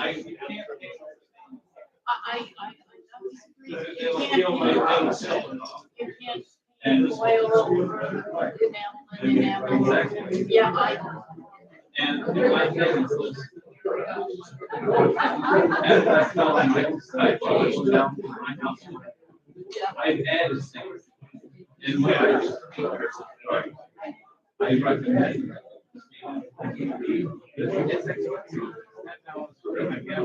I'm one, I have no idea what the other time. Like I said, most people sidewalks, that's my way sidewalks. Right. Because my house, the sidewalk. But my sidewalk. Because if I don't have to driveway. That's just what they made of that, when they built them as a hospital.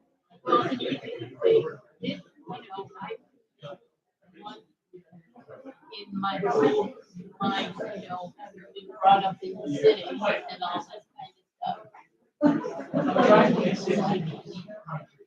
I never heard of any sidewalks. Yeah, we didn't do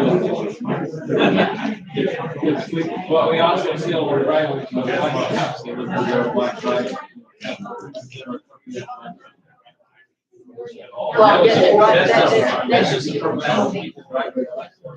Same way people drive. The concrete starts doing the.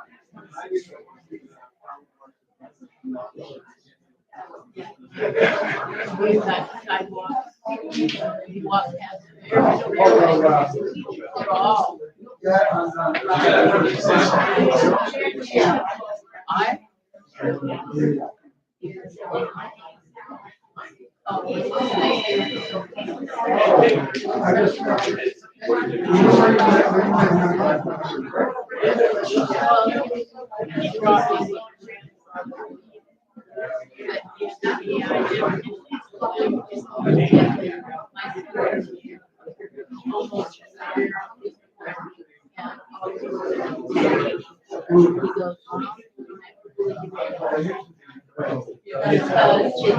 It's still. There was one TV show that, well, it's 90 years.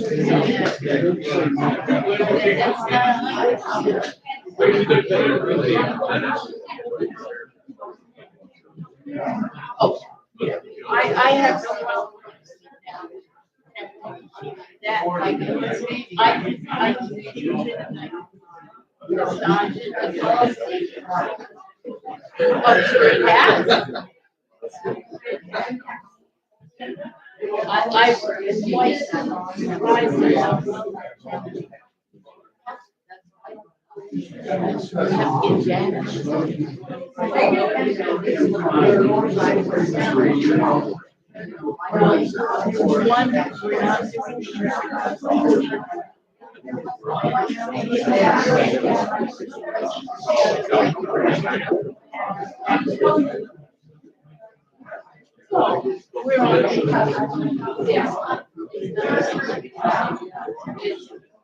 have 5, 6, 7, 8, and 9.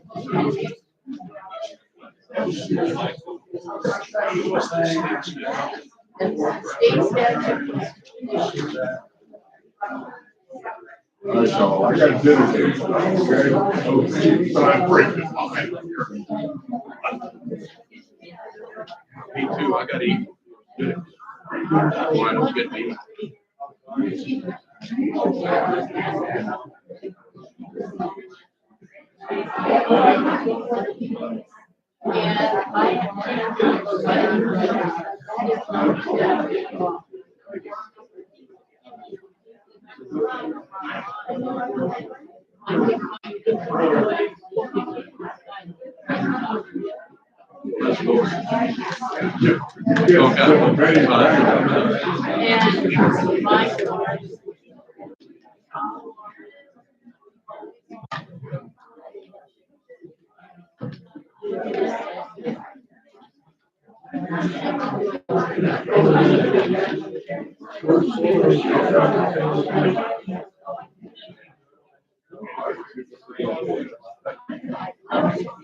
Okay. I don't have a board here. Yeah.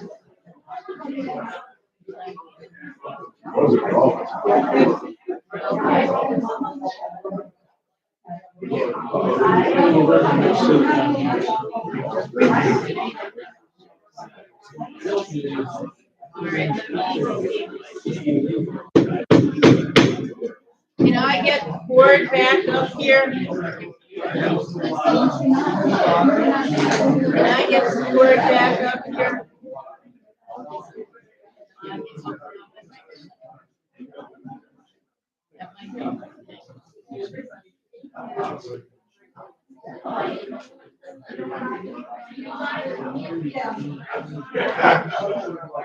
Can I have the board back, please? You'll hold board. North, south.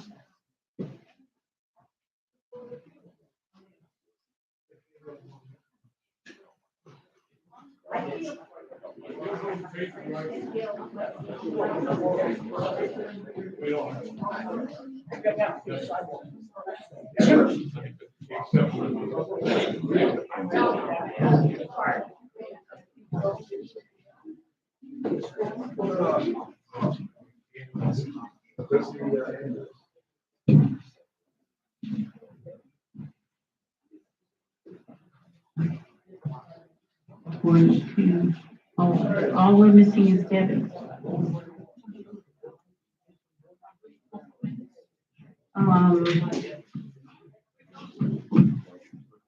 Donna's having her own board meeting. Donna has a.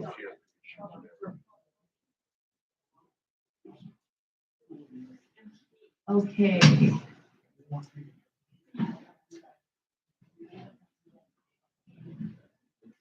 Oh, shoot. I almost got this. Jack, can you call Debbie? More numbers?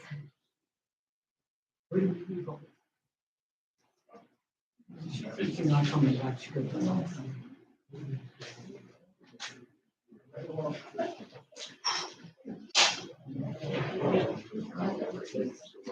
Okay.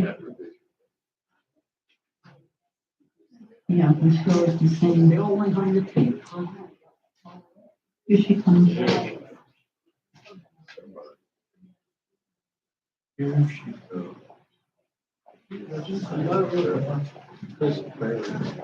Thank you, Debbie, sorry. Okay. We're back on painting and alterations. Not yet. No, we still need a motion. We need a motion for, and where it seems we're okay painting and staining of entire driveways and private walkways with association approved colors, that we're okay with. And painting, staining of private walkways is permitted with approved color for color chart for driveways. We're okay with that. The one that we're having the problem with is the last one on E. And the last, if I am correct, the last painting of all sidewalk, all public sidewalks is not permitted as of the revision date. That is where we have left it. I have a motion. Second. Anyone on the board want to comment? When you left the staining out, did you mean to? You just made No, it- No, it's painting and staining. Sorry, that was my fault. Just as of the revision date, so the mayor's isn't gonna always do that. Okay. Seeing no one, all those in favor? Aye. Opposed? Seeing none, motion carries. That one's gone.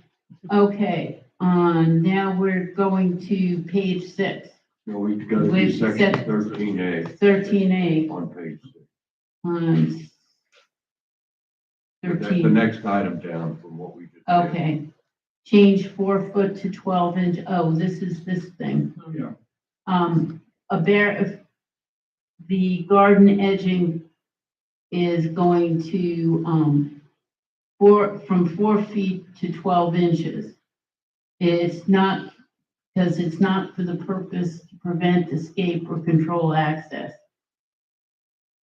It's garden edging is a barrier, railing, or other upright structure made of wood, wire, metal, or PVC or bricks used to define a planting bed, but cannot be more than 12 inches high. And on section 13C, we're adding metal as a type of fence material and removing the words picket. And I think we missed 13A. Mhm. I think we skipped past 13A, changing wire where it says, Okay, yeah, made of wood wire or PVC to metal. yeah. Yeah, wire changes to metal, because now there are quite a few metal fences going up, and we're changing it from only picket because of the fact that there are fences now where either the wood or the vine are going horizontal, which wouldn't be picket, which goes up and down. So we're just saying the material that it can be made of and the style we're leaving open. And its decorative accent is, okay, is defined, was that one changed? 13C. Yeah, change 4 foot to 12 inches. Is defined as any emphasis added on artistic design or composition or to detail an area, including a front porch, and one no more than 12 inches. Okay, can I have a motion? So moved. Second. Now, board discussion?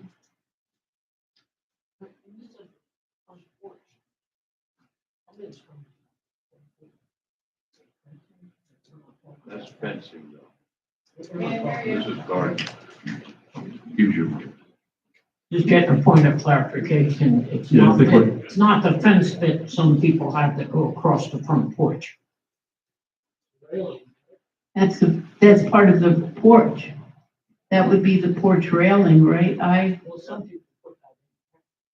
Well, you can put porch railing, that's not, We're No. talking about we're talking about a fence, something that close, if it automatically makes the front porch inaccessible rather than just being, This is for this is a definition of what a fence is and what garden edging is and what a decorative accent is. Okay.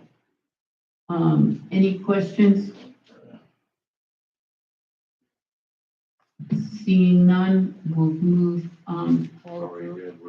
no, I was gonna go to vote. Thank you. All those in favor? Aye. Opposed? Seeing none, we'll move on to page 7. And on page 7, section 14, flag poles. We're going to change it from flag poles to flags and flag poles. And let me explain what was done with this. The state has a rule that we cannot deny all this, the first part in red. This is all what a home HOA cannot deny according to the state. So we cannot deny the United States flag, the official flag of the state of Florida, a flag that represents the U.S. Army, Navy, Air Force, Marine Corps, Space Force, or Coast Guard, a POWMIA flag, and it goes on in first responders, firefighters, and all those are all what we cannot deny. And then we went down the B with parentheses. That actually should be a 6, not B. If you look. The other goes 1 through, and then 5 lists out all those things you just listed out, law enforcement, et cetera. 5, okay. And then this would be 6. I think somebody, a B looks like a 6, but it's. Okay, it should be a 6. You're right. You are right. The 6 was a period, not a. It's at the very bottom. Right after H. After Next H, page, top of the- it should be a 6 with a period. Oh, I see, yes, thank you. And also allowed, which is not this number 6 with a period, also allowed are official state flags and accredited university or college flags. So that if somebody wants to fly, Penn State or Indiana because they just Or Ohio kind of, State. or Ohio State, they can. Or Hunter College, or City College of the City of New York, any one of those, they could. But but again, no political flags, which we have in other places too, none of that. It would have to be, those are the flags that can fly. And when we say the United States flag, we mean the stars and stripes. No Trump? No. No Trump, no anyone else. President of the United States, you can't put him on? What? The President of the No. United States? We cannot. No. That's political. What, we can put the United States flag because we're celebrating the United States. And no, we're not putting director flags either. Even with a X across them, we're not. Okay. May I have a motion for the flag? So moved. Any board comments? Are you going after historical flags again? We're not, we're going, the military flags, if they are current military flags, because we have to allow them. I've been flying my Gadsden flag since I've lived here. We went over this many times, are you going after my Gadsden flag again?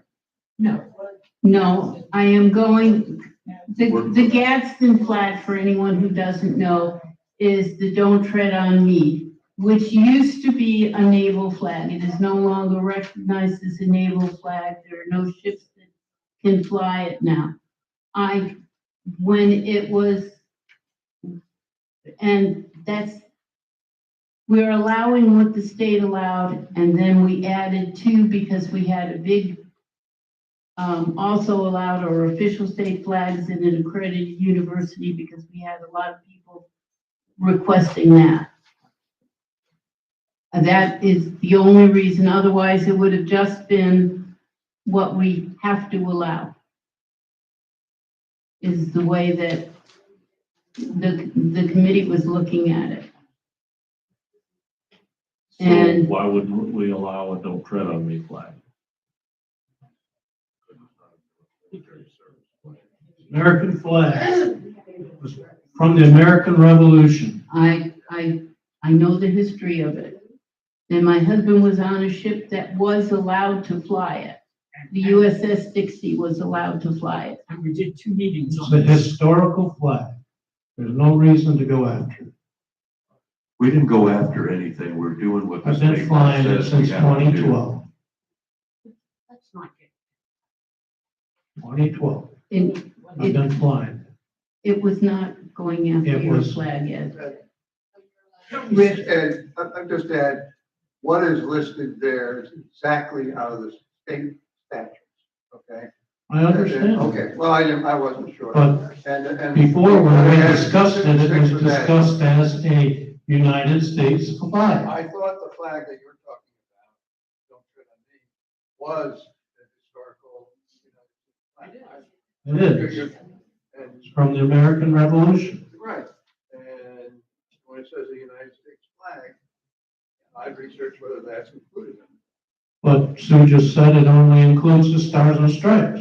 It does. Well, that's Sue's definition. I don't know what they, you read up and see what they call the United. Does it include the Betsy Ross flag? No. No. The stars and stripes? American Revolution? Are you want to deny the American Revolution? Definitely not. So, but I'm just, we were saying what the state said we had to fly. No, the state says you can fly, You cannot regulate. those. No. It's, but you cannot regulate those flags. Right. And we were, the original. And you're saying in addition to that, you will allow college flags. So you're going outside the state regulations there. You may. And the way, if they didn't, well, you had to watch yourself when you looked at this, that you didn't almost authorize every other flag. It's just because the state flag is the state statute is a negative item that you cannot regulate Exactly. them. But they don't say you cannot fly other flags. So Right. other flags would have to be added if, and we could do that if, wanted to. Nurses, practical nurses. There you go. Penn State. And one, is it AI or is Okay, it? this says, historical flags like the Don't Tread on Me Gadsden flag can be generally flown in Florida due to First Amendment protection. Just fly your flag. What article was that? I don't know, it's a Google. Yeah. Google comment. Does it have AI in front of it? Yep. But my AI overview. I know I'm talking personally here, but my feeling is when it says the United States flag, I'm not sure that means exactly one flag. And if also we get another state or something, we're not allowed to fly the other flag.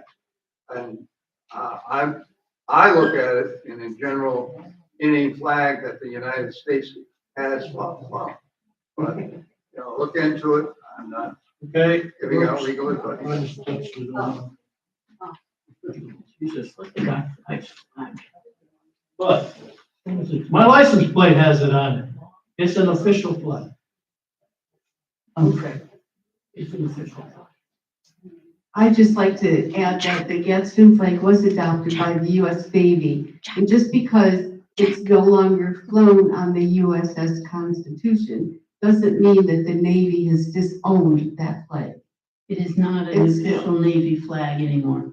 I looked it up, it, Can you tell us when, the dates that the Navy disowned this flag, or? I have to look it up again, but I can tell you when it was disowned. Last Tuesday.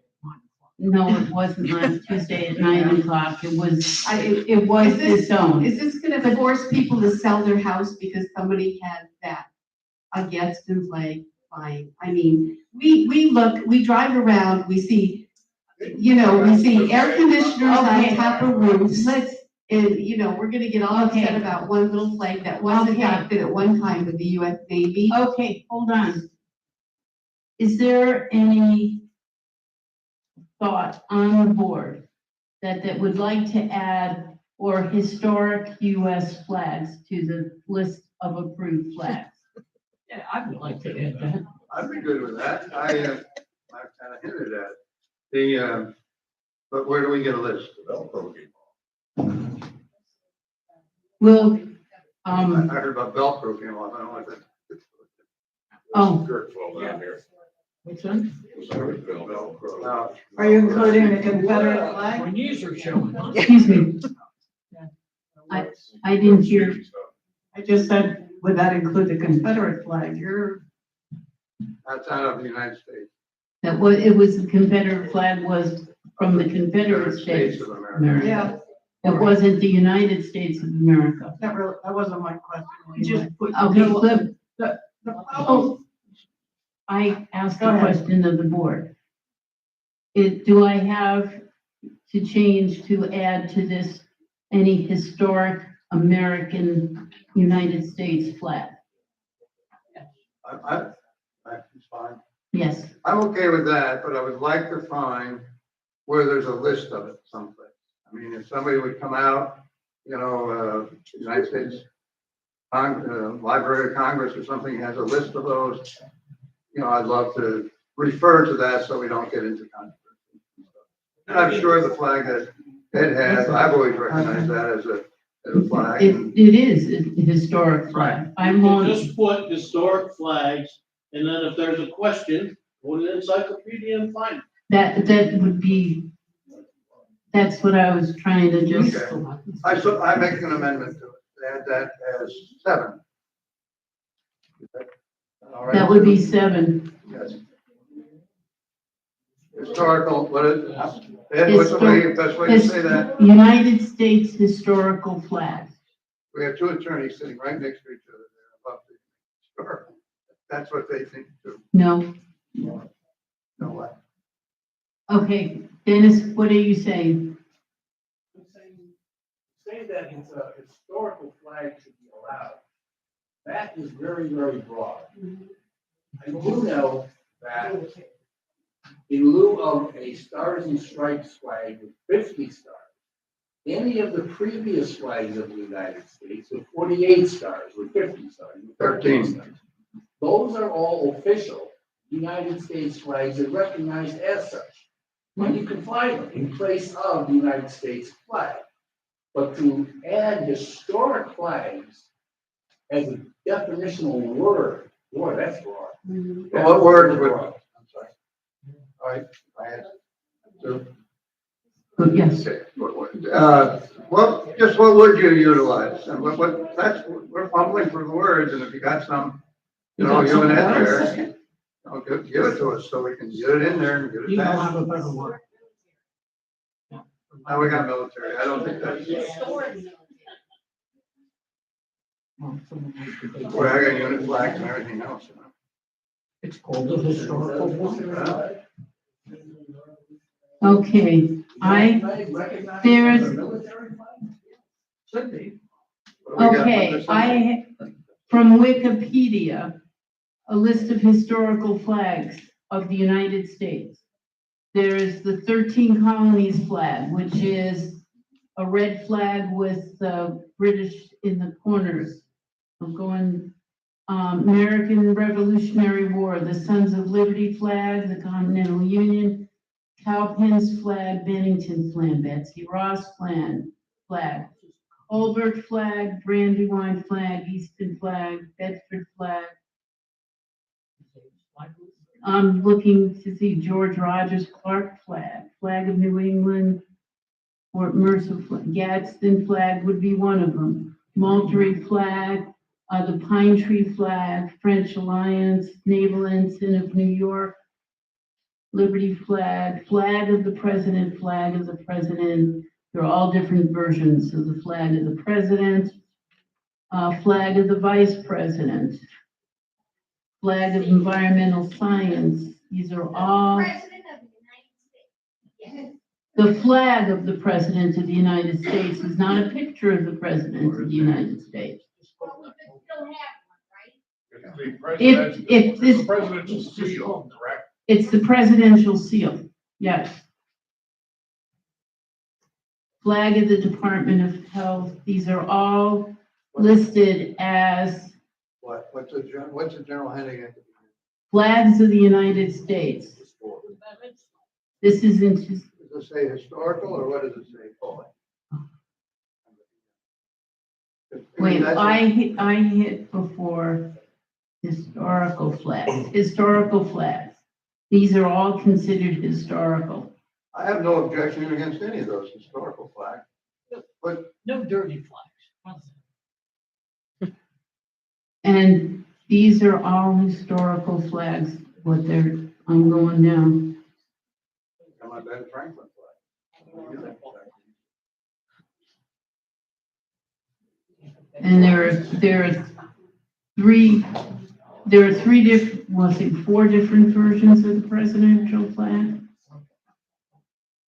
Excuse me, five. One from 1882, one from 1899, one from 1902, one from 1916, and one from 1945.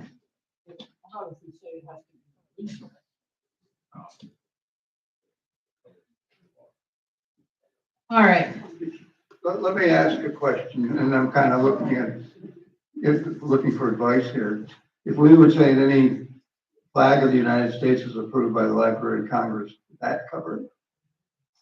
Limited, do you think? I'm just asking. I don't know. Well, Rick, what we did was we approved the flags that the state legislature Right. and the governor signed as approved flags that we had to allow everybody to use, and I think that that's a pretty good list. And Well, that's why we've included it here. Oh, well, we didn't have to include it, and it would be the same thing, because we're not allowed to regulate those flags. But for adding a flag on, just about everything that's been said of the historical American flags, I'm not opposed to somebody having a flag in New York. Now's the time to do that, and yet we don't want to open it up so, we can get some, like Eileen's been mentioning things, and that we would want. But, so we've got to add in a positive way. List of historical flags.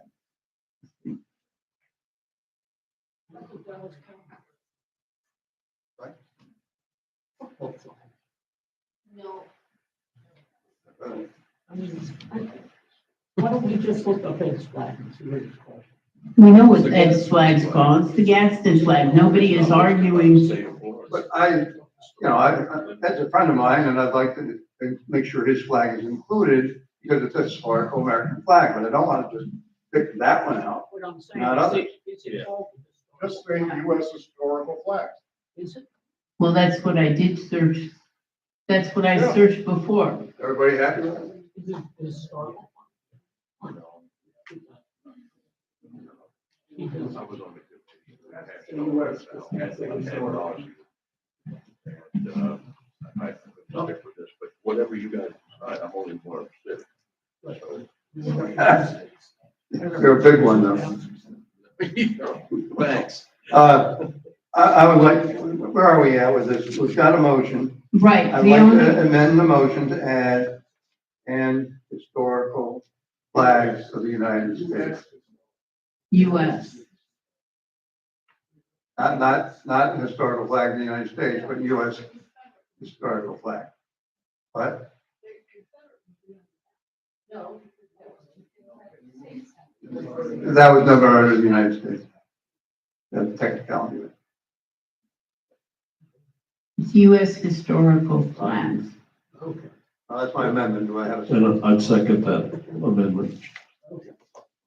All right, Lemay, did you have something at the, No? Thank you, Lemay. Yeah. I'll read this section, which I had just looked up. It said, while the display of the Gaston flag may not be protected under the Florida Homeowners Association Florida Condominium Act or the Freedom to Display the American Flag Act of 2005, it may still be permissible as a type of United States flag, albeit a historical one. In your community association, depending on the provision of your community's governing documents. well, if we include his US historical flags, then the Gadsden flag is included, Right. which, Yeah, no Well, problem. we have the power, we could exclude it if we wanted to. Absolutely. My question here is, I have a flagpole in front of my house. I fly decorative flags. I fly Christmas flags, Easter, any of those.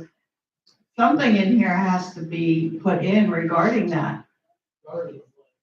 Garden flags or whatever you want to put them, because they're not, I don't fly political, but a lot of people have these on their homes. If this is put in the way it is, there's no reading for anything other than this is on the Florida. flag. This is on the pole. Because it says flags and flagpoles. Okay, but this is on a flagpole that can be no more than 20. It's not talking about garden flags. It's not talking about the flag that you would, change out, the decorative flag. But somewhere in here that should be put, because it just says, change the title to flags and flagpoles. Change last sentence to read, both can fly up to, and it says a 4.5 by 6. It doesn't say anything about decorative flags on your house. And mine are 4 by 6, so, or 3 by 5. I just don't want someone using this as a reason to take a flag down that's on their porch or house. I thought there was something in there about garden flags. Not in this I didn't see section. it. I reviewed it several times. It's not, there is nothing in the, It's plain that any flag flown on your house or, on a flagpole anywhere cannot be political or religious, but without that, it doesn't allow for decorative flags. Doesn't say you can't. Yeah, but they can put it under flags. I'm just saying a quick sentence somewhere just to add that, so there's no confusion. Part of the problem of putting in for garden, where you say flag, is somehow somebody will work a political or something under it. We Probably could- define it. we could put on holiday flags as a 7. Or decorative. Decorative Decorative. garden flags, I think is what they're called. When you say decorative, then we might, Beauty's in the eye of the beholder. Well, decorative, I have ones that have flowers and say, welcome to spring, seasonal, that kind of stuff, yeah. One has a snowman, so I shouldn't be allowed to put that one up, but I do. the weather lightly would have, Yeah, exactly. yeah, Suggestion? yes, please. If you would amend 17 holiday decorations where it states holiday decorations, mailbox house, including holiday banners / flags maybe, will be permitted for 4 weeks prior and 1 week after. If you did. That would cover the holidays, but it wouldn't cover her decorative, her seasonal. I mean, it's not in there Oh, why now. don't, My problem is with that, is that it can just go out of control completely. Mhm. I've been in a community where a certain couple, just to spite people, painted their house black and orange, the outside of their house. One One man, it just, it looks terrible, but they did it out of spite. Thanks. I think that used to be up, How much stuff do we have on the ad? Okay. If we added, sure, Dennis, thank you. I just want to be sure that when we're talking about the garden flags, we're not talking about allowing them on the 20-foot pole with the American flag. We're talking about a decorative garden flag, maybe on the ground, maybe on the porch, but not flying with the American flag, correct? May you fly it on the flagpole?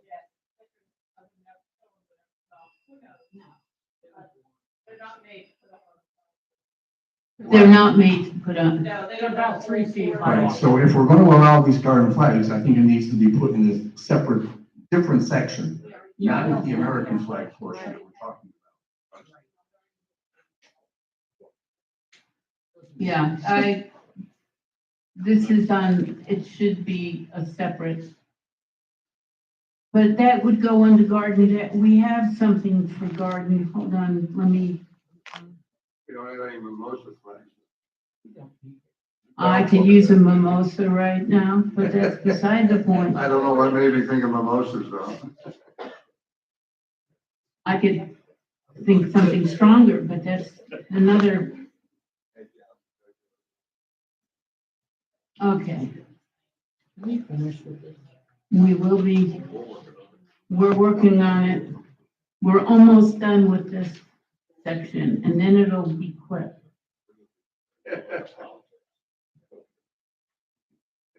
Where do we see no comment?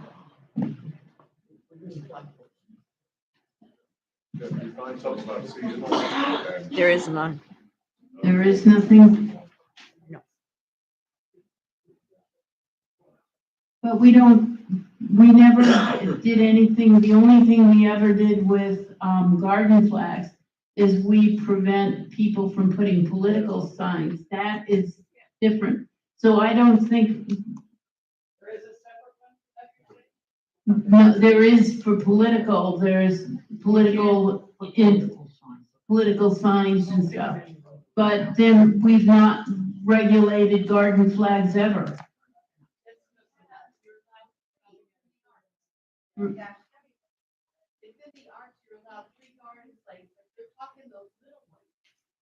Yeah, that's 3 what feet she's off the talking ground. about. No, she doesn't.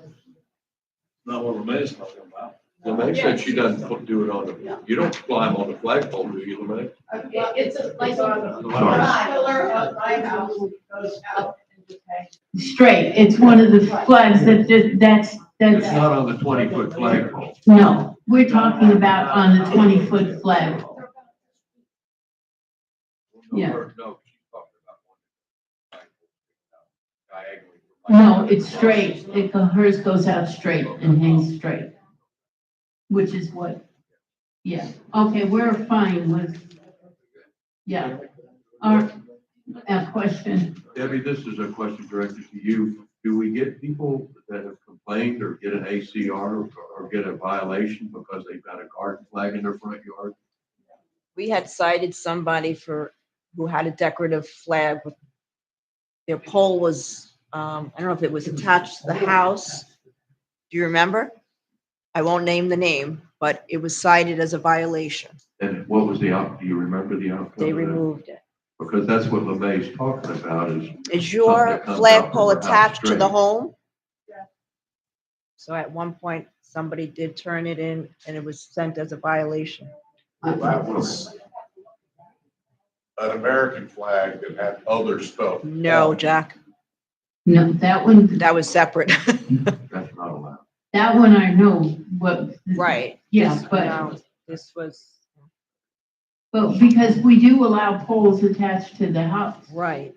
And usually the kind of flag that LeMay is flying are horizontal out from the house. It's Mhm. slanted, but it's the, yeah.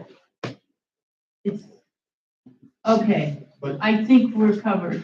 You have a question on the flag? I have two questions. Okay, First, let me go to the most nearest one. How was that flag of that resident inappropriate hung from his house. What was the reason you gave him to take it down? Which, The one with the, cross and other stuff on it? Yes, what was Because the it was reason? it was not the American flag. it's not an approved American flag. Whose? And it wasn't covered under the statute. But what difference does it make from, a floral flag, that- Because it's a desecration of the American flag. The American flag, the official American flag is the stars and stripes. When you start putting stuff onto an American flag, you're desecrating the American flag. Did he plan to fly that flag as an American flag? Yes. Or did he fly that flag as a personal flag that we would choose to hang on the wall of our house? That's all I want to know. By whose authority Because in this our- room you decided to tell him to take a personal flag off his home? Because we have architectural guidelines, which up until now, that is how. You can't supersede a state, county, or federal law. Sir, that flag is not protected under the statute they're trying to approve now. That's what I'm saying. But he still had the right, and he could force the right upon you to allow him to flag it under the First Amendment. So why did you go and pick? Because it was not protected under the statute. There was only one person that I know of that in our neighborhood that opposed that flag. Your neighborhood is not the only neighborhood that sees it. And look, we have, I'm sorry, but it was taken down. It is fine. Thank you. I just wanted a point of clarity. By whose authority does that board, your board, make that kind of a decision against my First Amendment rights? It's the same thing if you decided to paint your house pink with purple polka dots. We have the right to tell you you cannot. I agree with that. This is the same thing. You might like. He didn't fly it on a 20-foot pole designated to fly the American flag. Which brings me back to the other point that I'm standing here. Like, if the state of Florida has told us what is appropriate to fly on a 20-foot or 60-foot pole, why are we arguing? You want to take this up? Take it up with the state legislator. Get Guy Bellarocca. I'm sorry, it is our prerogative to put restrictions, deed restrictions. That's why we live in a deed restricted community. Okay, I'm getting back to the point, was the historical flags. Why are you trying to reinvent Tallahassee's laws that said, you even quote the law? Excuse that me. These are the things that you are allowed to fly on an American flagpole that is designated for a flag, American flag. Sir, this is not, we're not doing philosophical arguments now. Sir, by the way, just a point for you, is Gus Bilirakis is a congressman, he deals with national issues. You'd have to take it up with your state legislator or your state senator. Fine. You know, Okay. the newbie down here, you see him down at the county. Okay. But the whole thing is, if the state says that these are the flags you can fly. In other words, you want us to go to say that these are the flags, those are the only flags. These are the only flags. Sorry, sir, this is the board's prerogative. Could you please sit down, and we'd really like to get this meeting over with. Sir, if you listen to me, sir, the state law says we cannot regulate those flags that they list. That's how it says. It doesn't say it's approved list. It says we are not allowed to regulate in that list. And that's exactly what our statute says. We're not allowed, the board is not allowed to regulate That's why. We can't prohibit any of those.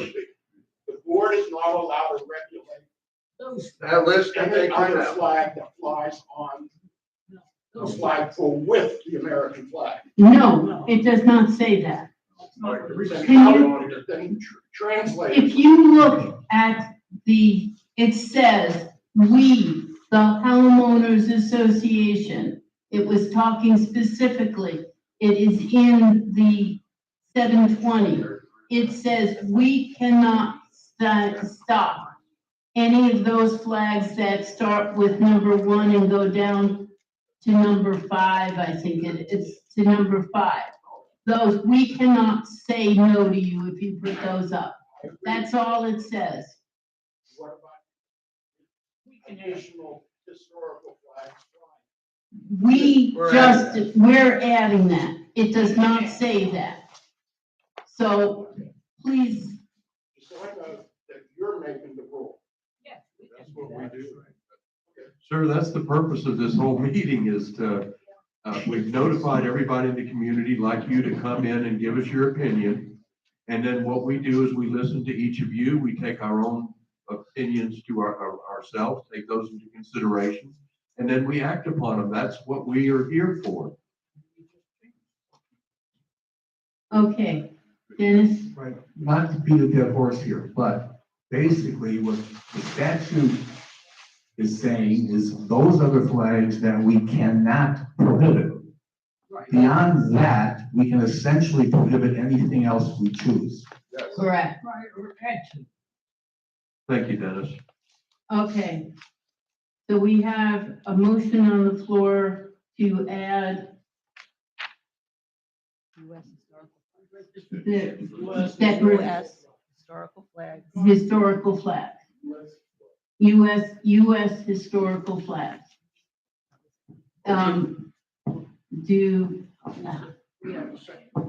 Can we have a motion and a second? All those in favor? Opposed? No. No. Okay, we're going on. Page 816. We're changing when you can put out trash cans. 24 hours before the scheduled collection time and remove 24 hours after, and that's state law now. So if your trash comes on Tuesday, you can put it out Monday, and you have to take it in by Wednesday. Okay? May I have a motion for that, for page 8, number section 16? So moved. Well, Wait. excuse me, there's also on 16B, fencing includes a living fence or a fence of concrete, block, wood, vinyl, or metal, not taller than 4 feet, and this is in, excuse me.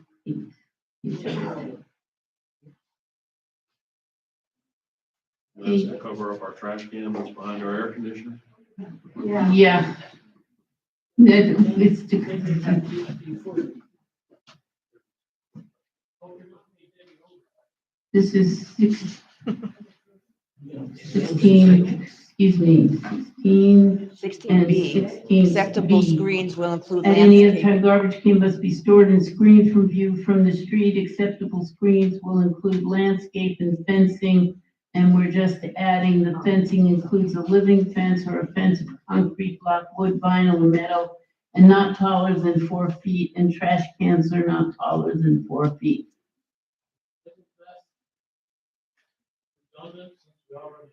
No, the other was for the AC. And if you put both behind it, then this one is, it's already in. Okay, may I have a motion? So moved. Second.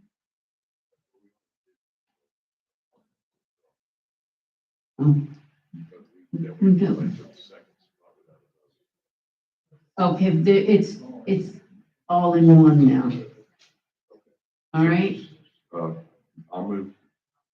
it's, okay, it's moved and seconded. And, all those in favor? Aye. Opposed? Seeing none, motion carries. Okay, 18, page 18C, remove the first sentence. Install a decorative concrete block around the air conditioner compressor or garbage container.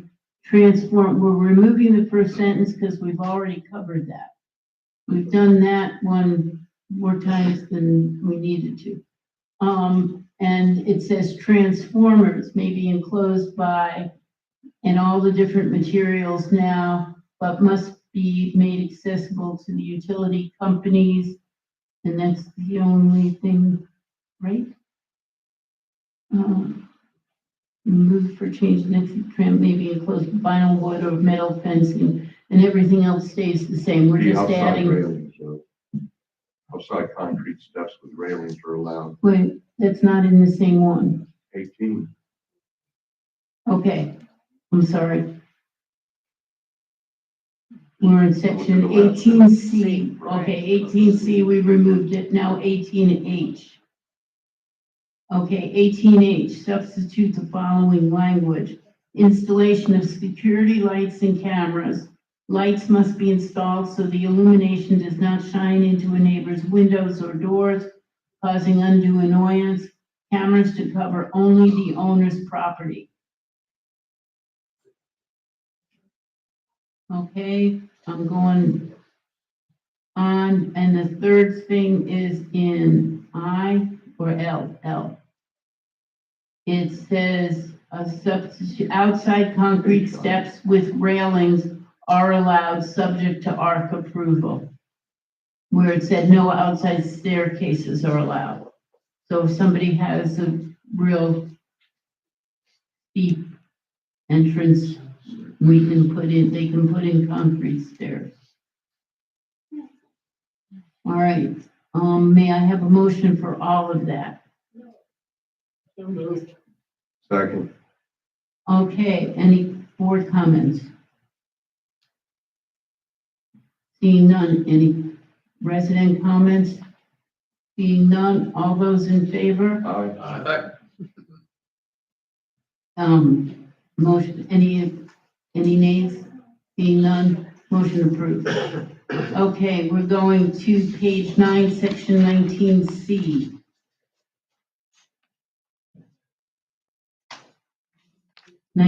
C says right now, such landscaped areas excluding grass may not exceed 50% of the front, 50% of the back, or 50% of the side yards in which the area is located.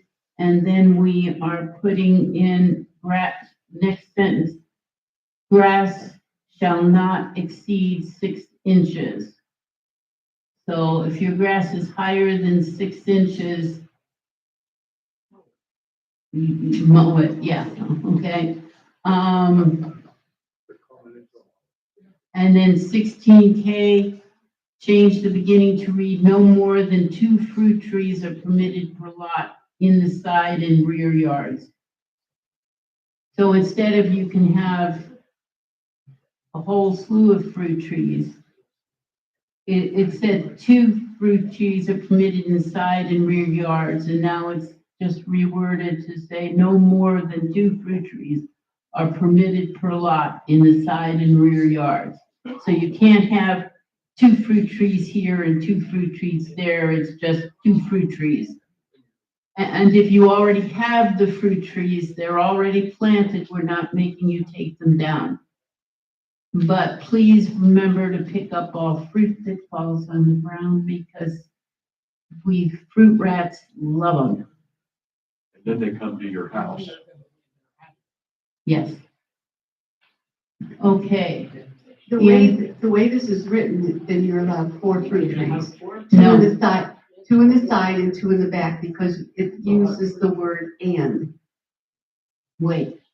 It says 2 fruit trees are permitted per lot in the side and rear yards.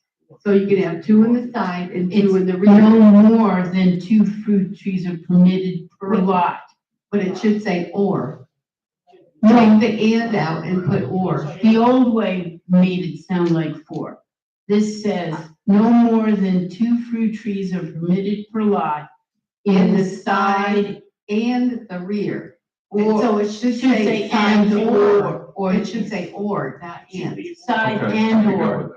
Because it could be either Right, or, and or, right, you have to make a choice, so I would put or in there. yeah, and or.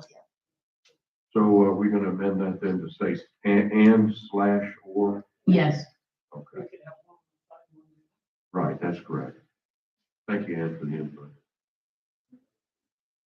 all right, may I have a motion for all of section 19?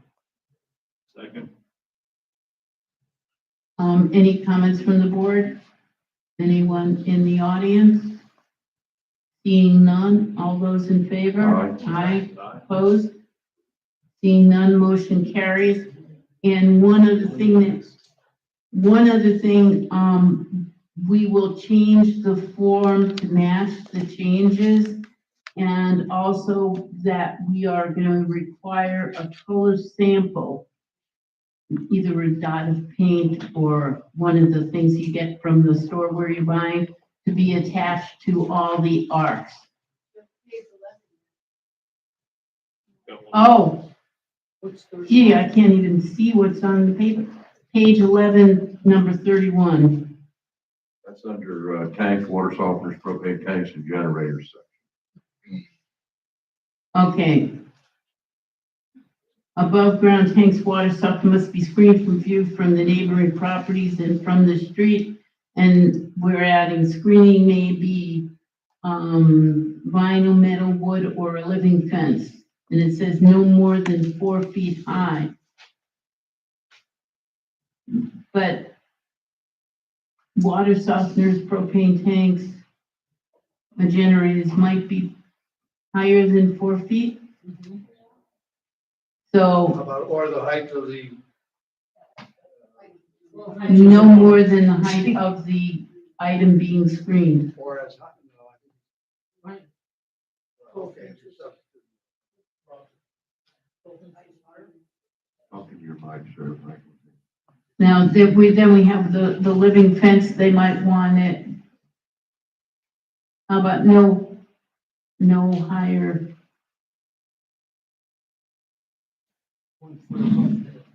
Thought what Rick said was right. No higher than the item that you're screening. 4 foot or a maximum of the height of the item. Because if you got 2 foot, you can put a 4 foot fence in if you want. Yeah, But or if it's higher. 4.5, you can go 4.5. Whatever I said then sounded good. Yeah, it was real good. Hope you recall it. It said maximum of the items. Or the maximum of the items. Or maximum of item screened.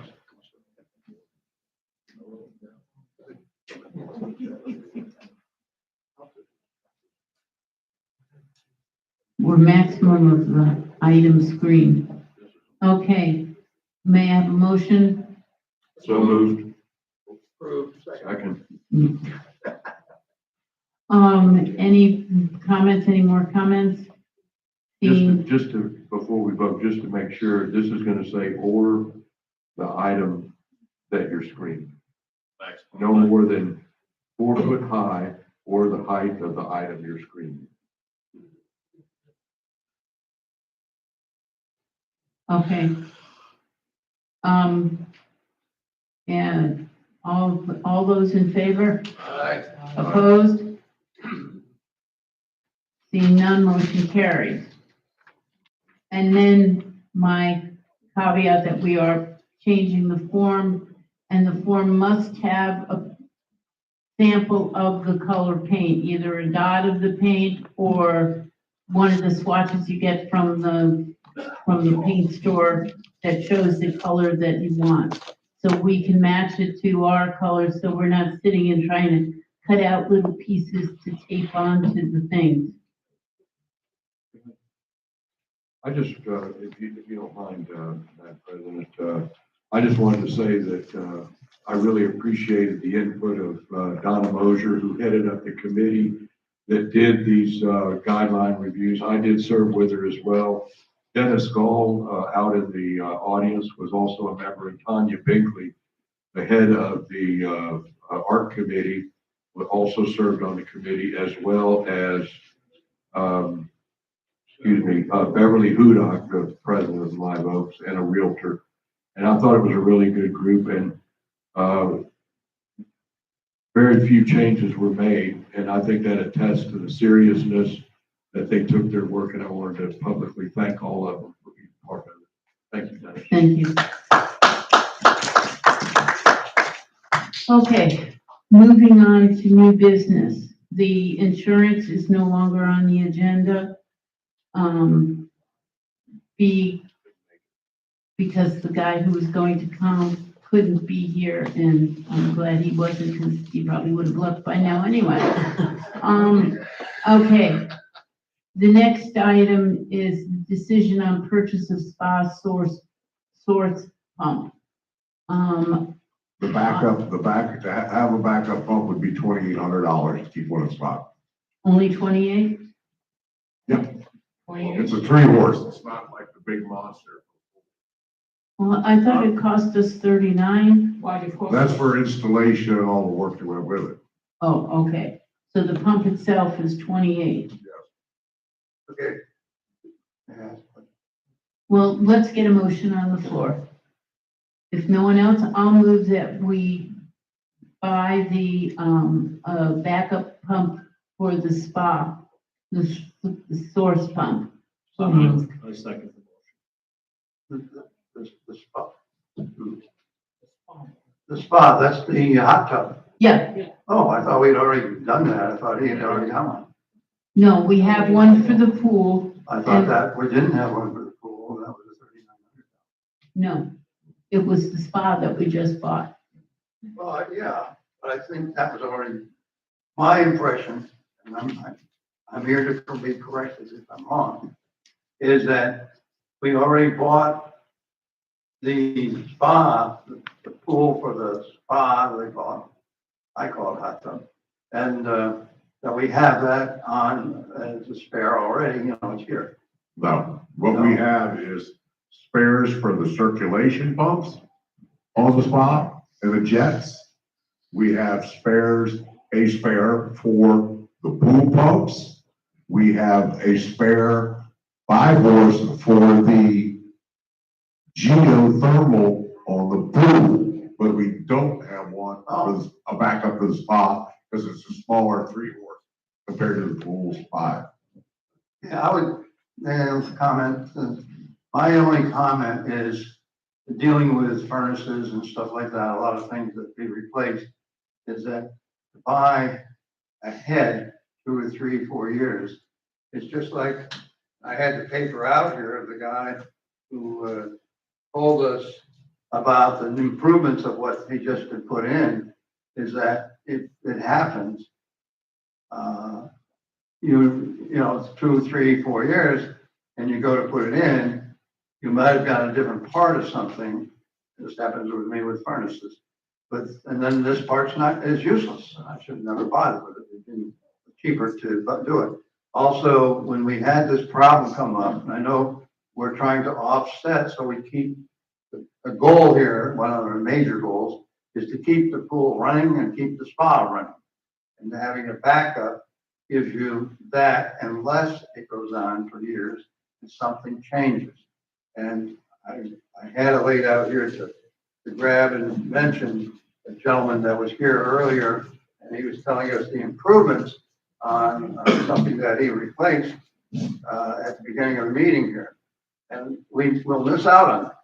We go to replace, Jack, what are we running? 2 years on the spa pumps and 4 years or so on the pool? What you're probably talking about is the new generation on the circulation pumps that we have.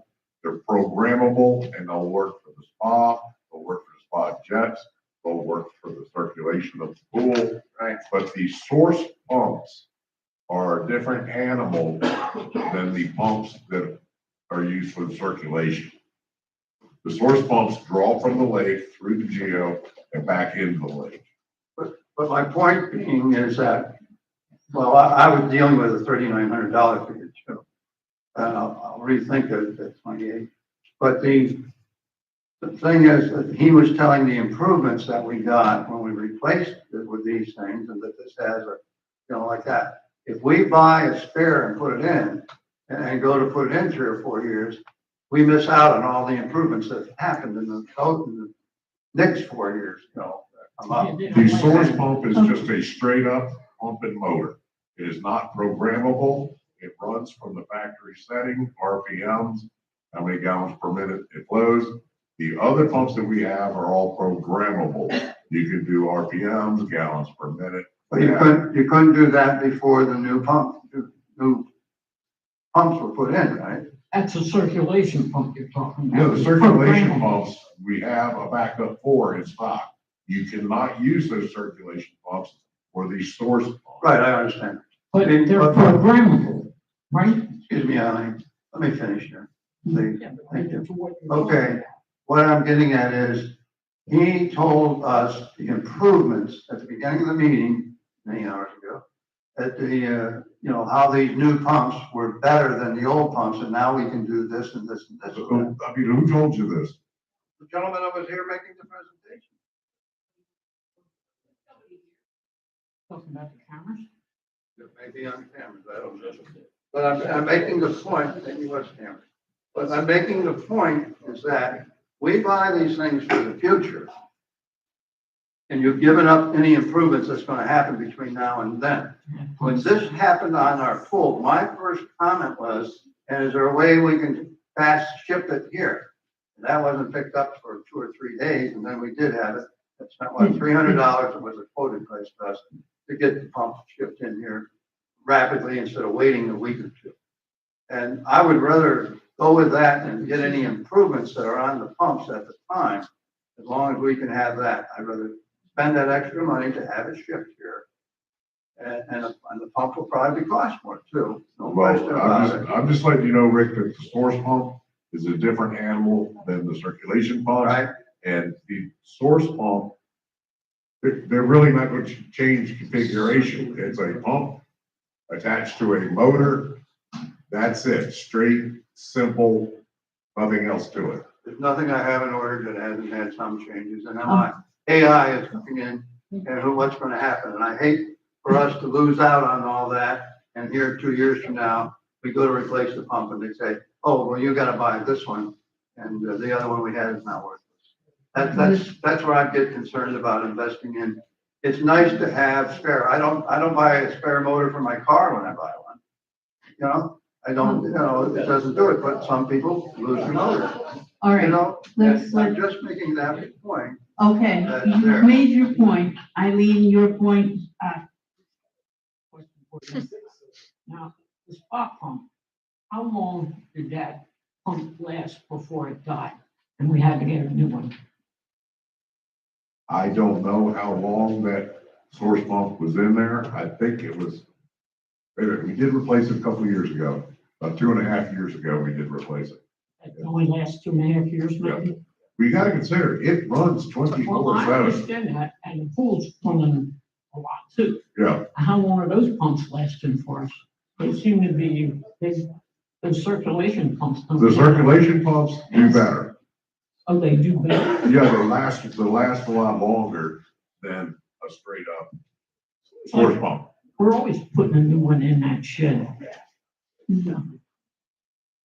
You know, we take out the one out of the shed and put it in All there. 3 of the circulation pumps and jet pumps in the spa are now new. The source pump is now new. We don't have a backup source pump. I understand that, but We we've been just using. replaced another circulation pump on the pool. We're We're still using, running on one old one. we're using the, ones we put in storage. And we've used them, yes. Yeah, we've used like 3 of them. all right, No? We've turned them over. okay. Well, my point is that you have all this money, those are like, what, 3,900? 20, he said for this one, This 20. was 2,800 because it's a 28. smaller Ones pump. we keep in storage. No, are not 3,900. Those are, the circulation pumps are, I think they were like 32, something like that. okay, so it's How similar. many of those do we keep on? There's more. One circulation pump and one source pump for the pool. How much is it? I don't remember what the source They pump vote for the pool is. 3,000 for both of them. About 6,000 sitting over there, you should. I'd say less than That's the 5,000. Closest. So we're tying up about $8,000. Okay, But the purpose of, the whole purpose of it, Elaine, is to, because Yeah, have no, it we on wanna have it site, at some switch it point. out fast, be done with it, have it back up and run. But, and how long does it take us to get a pump from these guys? It took us what? We paid extra money to have it shipped in quick. Right. So. I understand that. it would have taken a week to a week and a half is what they had said. It took for this pump we're talking about. But the circulation pumps. But, I mean, you gotta remember, the spa and the pool are our I'm not biggest. arguing with you about that. Okay, and the reason that we keep a spare is so that within 24 hours, if we can. No, out of 20, okay, our aim is to get it up and running in 24 hours. If we have it here, we just need to get somebody to install it as soon as possible. We can go to more than one person to get it installed. If we have to look around to find the pump, these pumps are not everyday pumps, especially the one we're talking about now. Well, this one, but the other one. We have, The circulation. we don't, Yes, because Okay. the one we kept in storage was no good. all right, we know your opinion on It's good- Dave. It's good that it was under warranty. Well, And the warranty can run out while it's sitting in storage. I mean, I'm just saying, you gotta look at $8,000. You could do something else with that. You know, Okay, for the 2 extra days that it takes to get something. it's more than 2 extra days. Dave, I think that we can't lose sight, Eileen and others, that what our job is to make sure that the amenities, the most important amenities here in this community is the pool and the hot tub. And you let it be down for more than 24 hours and it's everybody's, on edge. And I think that it's my duty as a director to make sure that, what does it cost? What does it cost for the people not to have use of all of the people that are here that have, that depend And the on that? stress They on get the their office extra staff time. for listening to it. Well, I know, but the thing about it is the denial of amenities when we can ensure that if we have a hard to get pump here, we can get labor in to fix it easier than we can get the pump. So if we have them in stock and they're stored properly, they'll last for a while. They don't last that long anyway. And when we rotate them like that, we're not denying our citizens excuse me, just a minute, please. Deny our citizens the right to use our amenities for less than 24 hours. And that's what the goal is by having the inventory there. And I think it's worth it. I hear what you're saying, but I That's think my we, opinion. I think we have a judicial responsibility. okay. All right. Do we had it moved and seconded? Yes, I know, That's okay. Mary Ann Cummins. I'm on the finance committee and I did a little research on this. Well, one of them that came up was the spa source pump, I think, Mike. And it was $2,800 that we paid, and it was just a few months ago. So why would we, if it lasts 2.5 years, why are we getting another one? Why did that go already?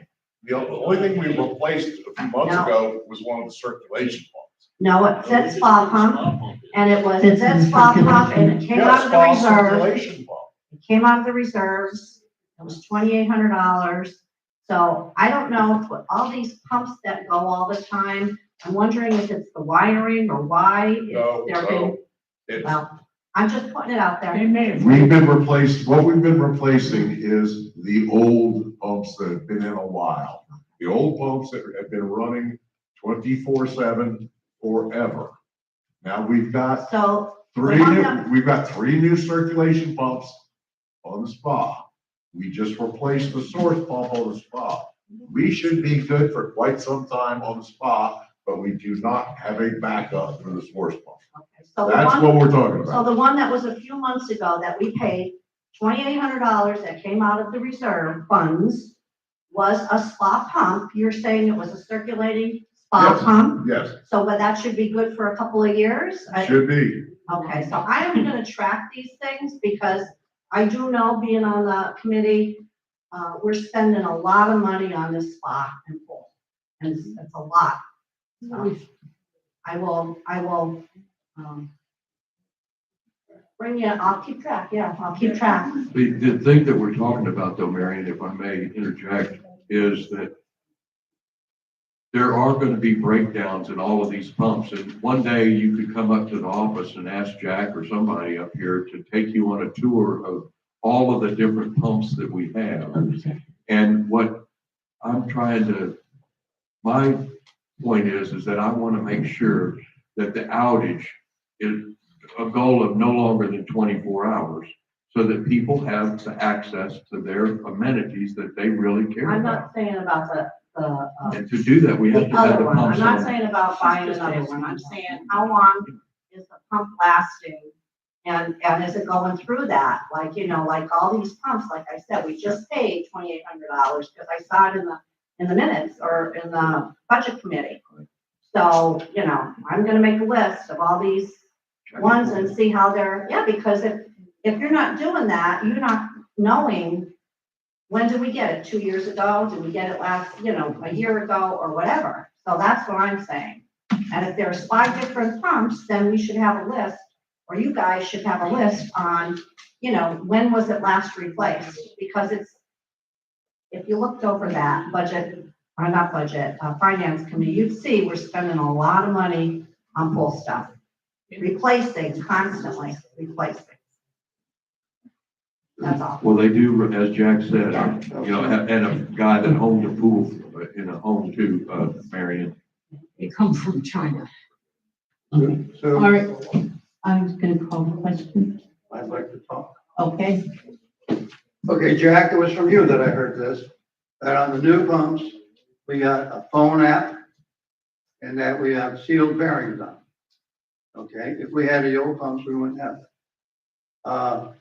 Understand now that we're only voting on one because we did buy 2, I guess, in the last couple of weeks.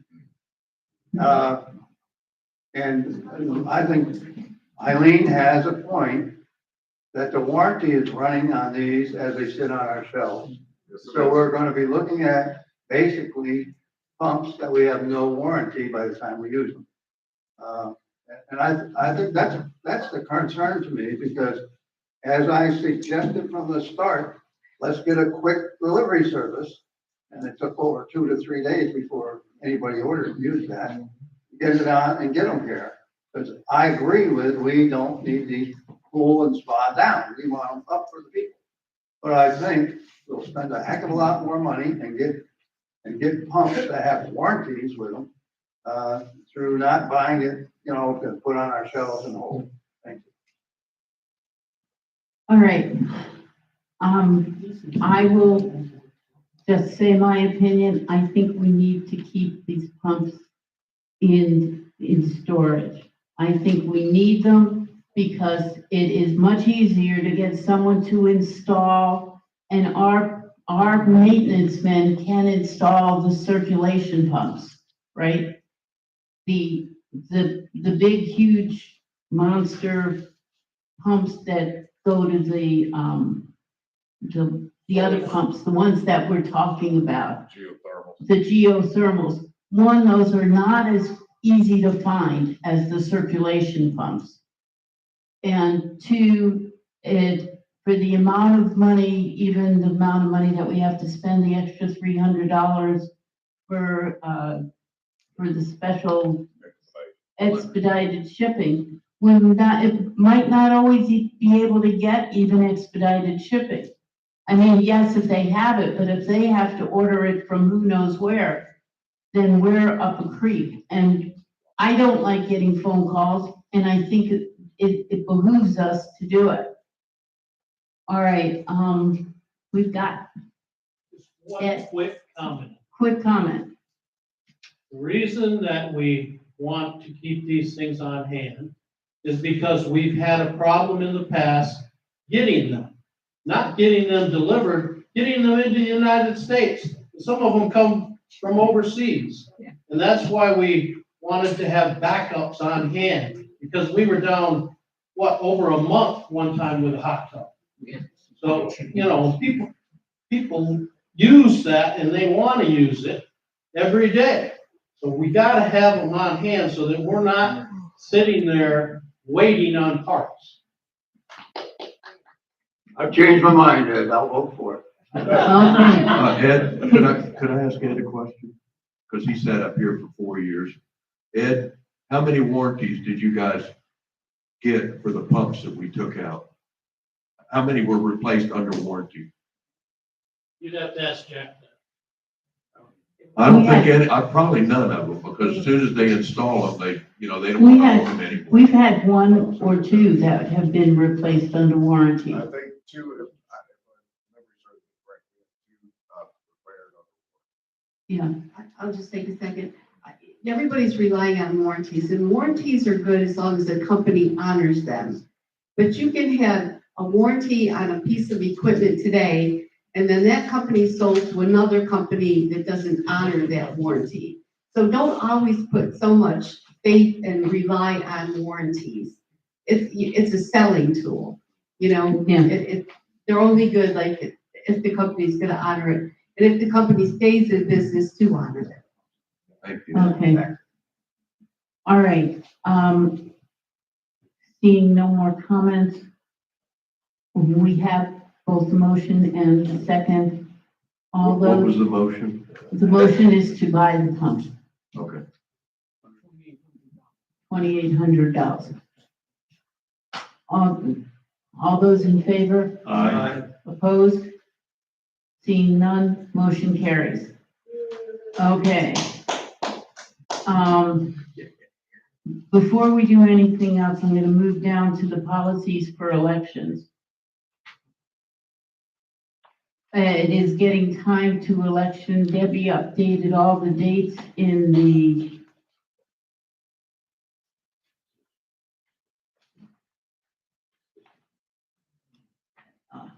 all of the dates. It's the big one. It's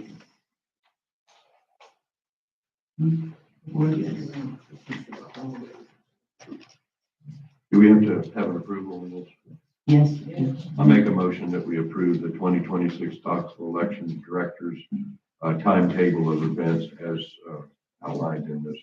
Second. All right, any questions? Seeing none, all those in favor? Aye. Opposed? Seeing none, motion carries. Okay, now we can go to La Madera. We have a proposal, we have two proposals from Three Seasons about the entrance in, at 52 in the middle. And I'm going to start with a comment. I'll make a motion that we go with the 49, the 4,897 with the smaller, it's the same plants, just there's a smaller version and a larger version. I will make the motion. Second. And I have it second, and, I'm going to make a comment first. I know that this is important, it's the entrance to our, it's the entrance to Timber Oaks. However, it is also county property. And we're putting that center piece is county property. And this means we're putting money into county property. I Yeah, we have water down there. Yeah, we have irrigation there. Yeah, and we, On the county property? yeah, and we had some beautiful plants in there. Also, that area is maintained by us. And it is maintained by us. And we had some beautiful plants down there, nice and colorful and big, until they disappeared one by one, day by day. And they just were gone. It's hard, but, I know the importance of putting it, and these are plants that are more common and a little bit harder to steal. Well, you went for the smaller plants, so I think a 30-gallon European fan palm is easier to steal than a 65-gallon. I'm opening up to A other, reason to go with a bigger. they didn't take palm trees, they took, I can't even remember. Yeah, all the flowers out of it. So I'm just.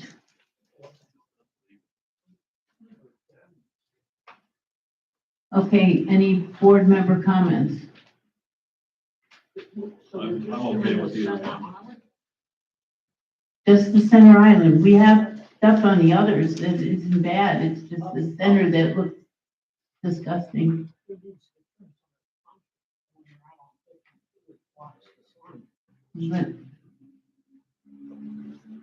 And any board member have comments? Okay, Lemay.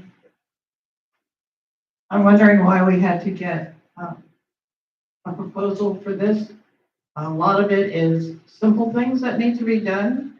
I was out there before Christmas because those wreaths that were put up looked like crap.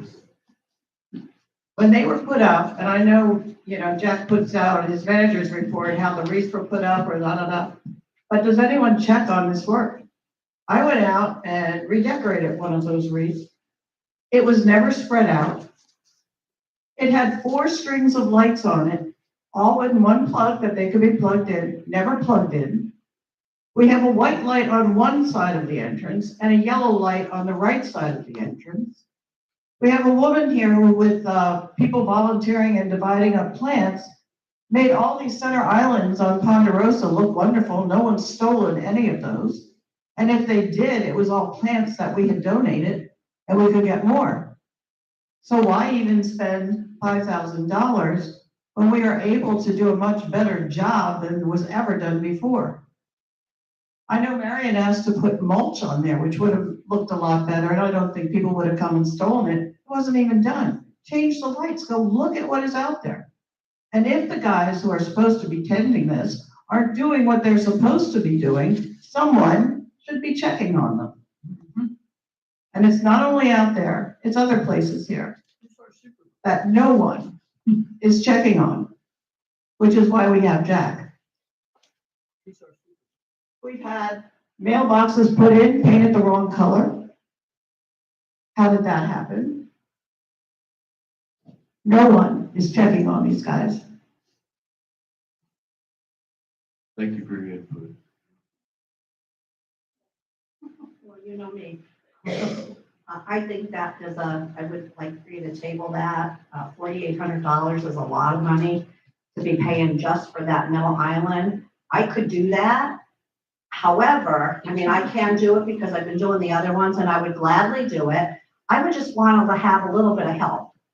I was going to bring up today when you were talking about La Madeira, the sign if you're coming into La Madeira on the left from 52, right? There's shrubbery that's above the sign. It's blocking the sign, okay? And our guys, I'm reading minutes from 2021. Our guys maintain that stuff. Why are we paying extra money when we're paying so much money for our landscape 3 seasons monthly? and paying extra from them to cut things. Our maintenance guys should be able to do that. You only cut something once every 6 months or whatever. Dave Toller brought up that the sign on La Madeira on the right side, the palm trees are covering over that you don't even see timber oaks. I already cut the palm tree over here. It's like nothing to do. Throw it in the garbage. Why are we paying these people for this? Our own maintenance guy should be doing it. I'd be willing to do that center island with some stuff that I think people wouldn't rip out and get some mulch in those areas, so at least it looks halfway decent. But I'm not gonna take that on myself when we have paid maintenance guys that should be doing that. If you go outside on the grounds, which I'm sorry, you look at the grounds outside, they look horrible. No sticks are being picked up. I asked one of the guys, and I don't know what his name is. I asked him, who picks up the sticks? He said, we don't. I said, well, just 3 seasons? He goes, I don't know. Like, if you're walking by and you're working for us and we're paying your salary, why aren't they picking things up? Why is the mulch a mess? So I'm just, like, everybody lives here, and I think since I've been here 4 years in a house, I think it looks a lot worse than it did when I started here. And like I said, I would be willing to help. I'm not gonna do the whole thing myself. I'd be willing to help instead of paying $4,800 for that, and just pay for the plants that you want in, or the ones that are given, for free, and get some mulch in there. That's all. Thank you. I'm gonna make a motion that we table this for now, Table what? the La Madeira. I'll second.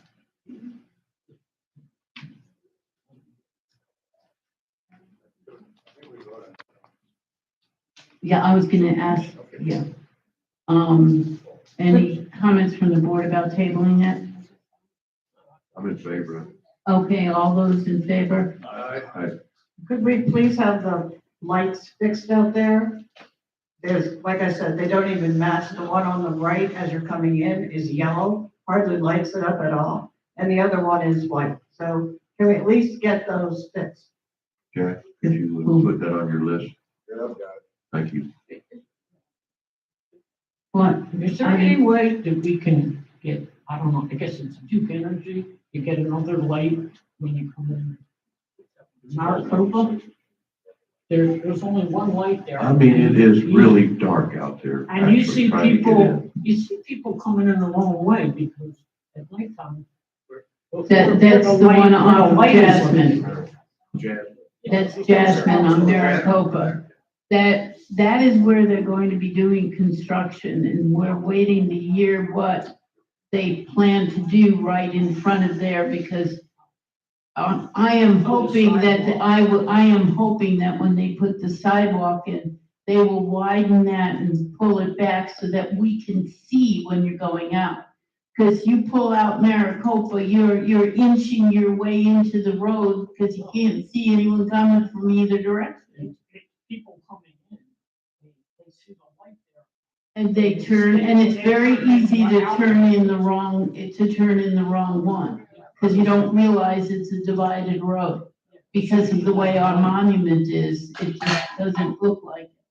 All right, let's not talk about Maricopa now, because we've got still, all right, let's do the easy one. We had, can I have a motion for the resignation of the director? I'll make a motion that we accept Paula DePace's resignation as a director. Second. And, okay, and, all those in favor? Aye. Opposed? Seeing none, motion carried. And now, investments. Yeah, I just wanted to take a minute and talk about, I know we keep beating dead horses about our $2,800 pumps and all that kind of crap, but we've got a little over $1 million that is our reserves in funds that we have in investments. They've been currently in a company called Cornerstone. And about a year ago, we were making about 4% on the Cornerstone stuff. And there's some very specific laws you have to follow for the investments of the reserve funds of HOAs. The Cornerstone account is now down to where it's paying 2.2%.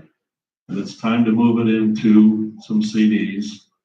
So just want to let everybody know that I'm watching all that stuff.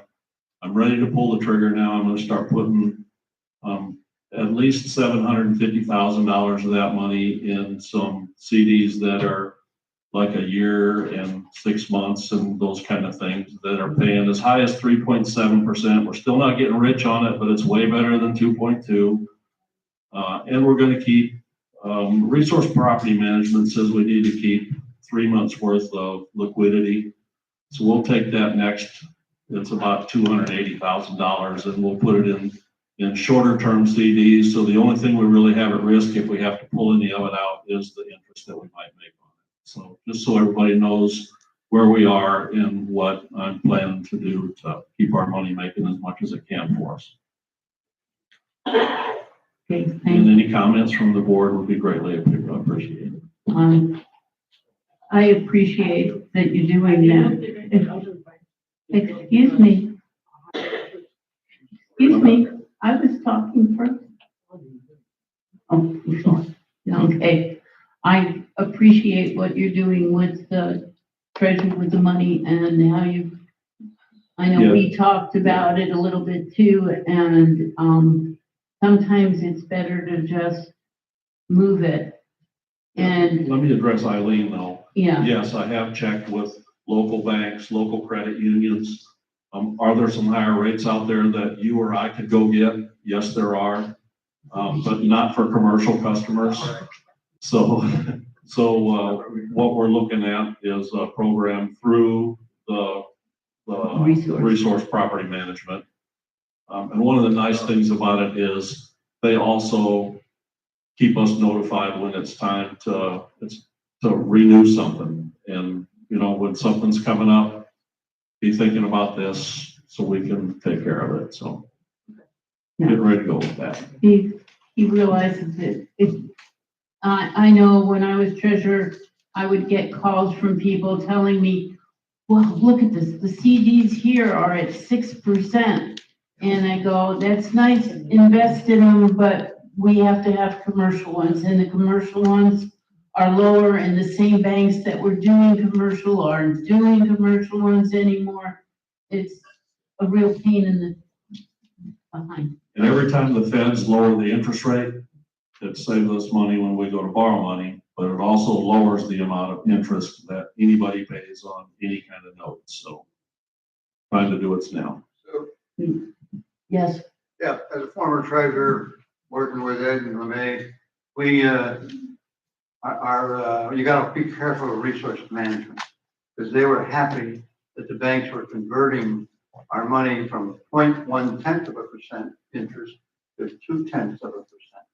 They said the banks were happy with that, and they were good with that, and resource management was good with that. And Ed and us, we went out and we found, well, we started this, whatever it is, Cornerstone, and I think we actually started with some in 5% and 4.5% and stuff like that. Yeah, we started, and we did well. I think we cleared an extra 50,000 in the first year, which is $2.50 per month per senior house, you know? And so we did well, but you gotta be very cautious because resource management didn't think that was a problem. In fact, we had the problem of when they said, okay, I want to know where the money's at, and da-da-da-da-da. And we don't know, you guys got 500,000 up there, we don't know where it's at. I know, right. Okay, I mean, you don't, $500,000 and they don't know who has it, what it was. Fortunately, we have somebody here who keeps track of our money, and she's smiling right now because she helped me and we got that. And she's really on the ball with that stuff, let me tell you. And I know I'm talking, but I love to give some praise here where it was because, we turned around a big amount of money and got it into that. In fact, I was trying to push more. But, thank you. Thank you. Okay, and I don't think we need a motion for you to move the money, so, matter of fact, I know you don't. I just wanted everybody to know what was going on. Okay, Thank you, Mike. and we did this and we did that, the only thing we, was fines and suspensions. Yeah, you do it.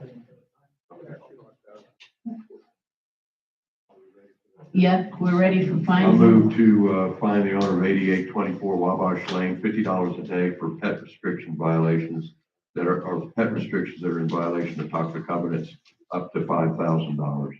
Second. All those in favor? Aye. I'd like to move the, Motion carried, sorry. Go ahead. move to fine the owner of 10620 Encino Court, $50 a day for maintenance of home that is in violation of toxic covenants, up to $5,000. Second. We have a comment?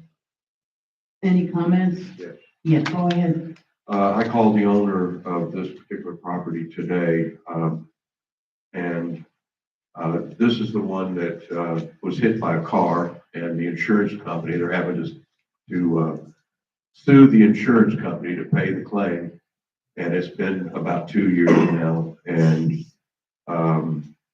so I asked the guy to please get a letter from his attorney stating that he's not allowed to repair that himself until the court case is settled, and send it over to the office so that we could make it a part of his file, so that this wasn't a continuing thing. I've went through this before, trying to get paid from an insurance company when something happened, and had to end up suing them, and it's a long, arduous process. And so to have this to keep from coming up all the time, he called him back and suggested that he do that, and he's working on that, and we'll get a letter to you, Jack, on that one. Now, I know that there's more on this one than just that, but when I talked to him, he said he didn't get the letter. And I said, well, everybody says that, but, Yeah, they do. you know, I'm wondering if we can't, forget the blue tarp on it. Oh, shoot. Forget that part of it and have the deed restriction go out and see. He says he has a sprayer. If he would have known he had to spray the driveway, he would have done it. He's done it before. I don't know the history that you guys have been through. All I know is I was reaching out to him because this was before us today, and I wanted to make sure that, because I had talked to him previously about the issues that he was having with his insurance company paying for the loss that he's had. So I I don't think know if we how the get, board wants to. okay, well, did we, no, let's not table it. He's not getting fined yet. He hasn't gone to fining, and if he gets a letter from his lawyer, we'll worry about what it is on the thing, but we can't leave somebody's house in disrepair like that for that long without getting a reason for it. I'm not saying we're gonna make him do anything, but let's just follow it through that way. Jack, I think that section is in error. So, Attorney, with it, yeah, then we have, we have a motion on the floor. Second. okay, So what do we? if we're. Withdraw the motion? No, we let it go for now. He still has 30 days before there'll be, before it will even go to finding. So, I mean, he has to get and take it to the, to his attorney. He has to do some action on it. Right. And he was conveyed that. Right, and so he knows what he needs to get to us. So I guess it's the consensus of the board then that we want to go ahead and follow through with this, and then. Well, let's let see it how the ride vote When it goes. goes to fine. Would he also have to bring a letter to the finding committee if he appears? If he appears, he'd have to, yeah, or we would have it and we would send it to, a copy to the finding committee. If it comes to us and it's pertinent to the finding committee, the finding committee would have a copy of it. Yes, Discussion now? yeah, All right, we've been given a reason for the, first item. The second item, my photos don't show a damn thing about any of that. That is the system just printing it out offhand. The only violation is the first bolded section. Ignore the second bolded section. Okay, that's withdrawn then, and we, Yeah. that correct, Madam President? then it's only the tarp that we're. Yeah. All right, I'm Xing that out. Thank you. Because I was gonna say, I'd have a hard time voting on that second one. Well, I'd vote no. Okay. All right, any other comments from the board? Seeing none. But In favor of it means we let it go to finding. Finding, and then you'll have the opportunity to, yes. present the letter. Yeah. Okay. All right. Okay, all those in favor? Aye. All those against? Seeing none, motion carries. I move to find the owner of 11030 Wood Drive, $50 a day for maintenance of home in violation. It is a violation of toxic covenants up to $5,000. Second. Okay, any questions by the board? This is, Madam President, I'm just pausing because I can't, Over again, here, isn't, see where there's dirt. Yeah, I couldn't either. what's Remove this? dirt on left side of house. Isn't this the dirt? The sidewalk in the house. Yeah, I don't see any dirt. Okay, why, look at the, Look at the sidewalk. well, I'm not talking about the sidewalk, but the dirt. There's a masonry column right here. If you look at it, the black. on the See, masonry. this is part of the house. We're right under the bush. Yeah. Under the tree. This is under the tree. That's part of the house. Sounds like an air conditioner. It's like it's air Air conditioner's behind that broken fence. Air conditioner is behind here. I might have broken.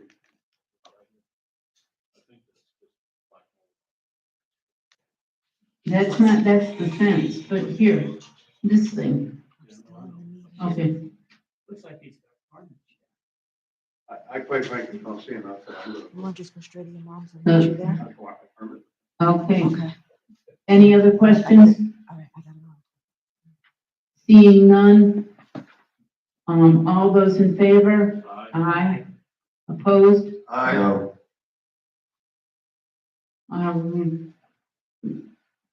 Okay, how many were ayes? Against? Two? Did I hear two against? Two, okay, so motion carried. All right, going. Move to find the owner of 8205 Valencia Drive, $50 a day for maintenance of home that is in violation of toxic covenants up to $5,000. And this is Petrine driveway. I don't think there's a question about that picture. Any questions or comments? Seeing none, all those in favor? Aye. Okay. Keep going. I move to find the owner of 11124 Salt Tree Drive, $100 fine per day for parking of vehicles, up to $5,000. Second. Excuse me, let me read that again. Yeah. This has been written in here. The owner, 11124 Salt Tree Drive, $100 initial fine for parking of vehicles that are in violation of toxic covenants, with the understanding that additional fines and/or legal charges will be placed on account.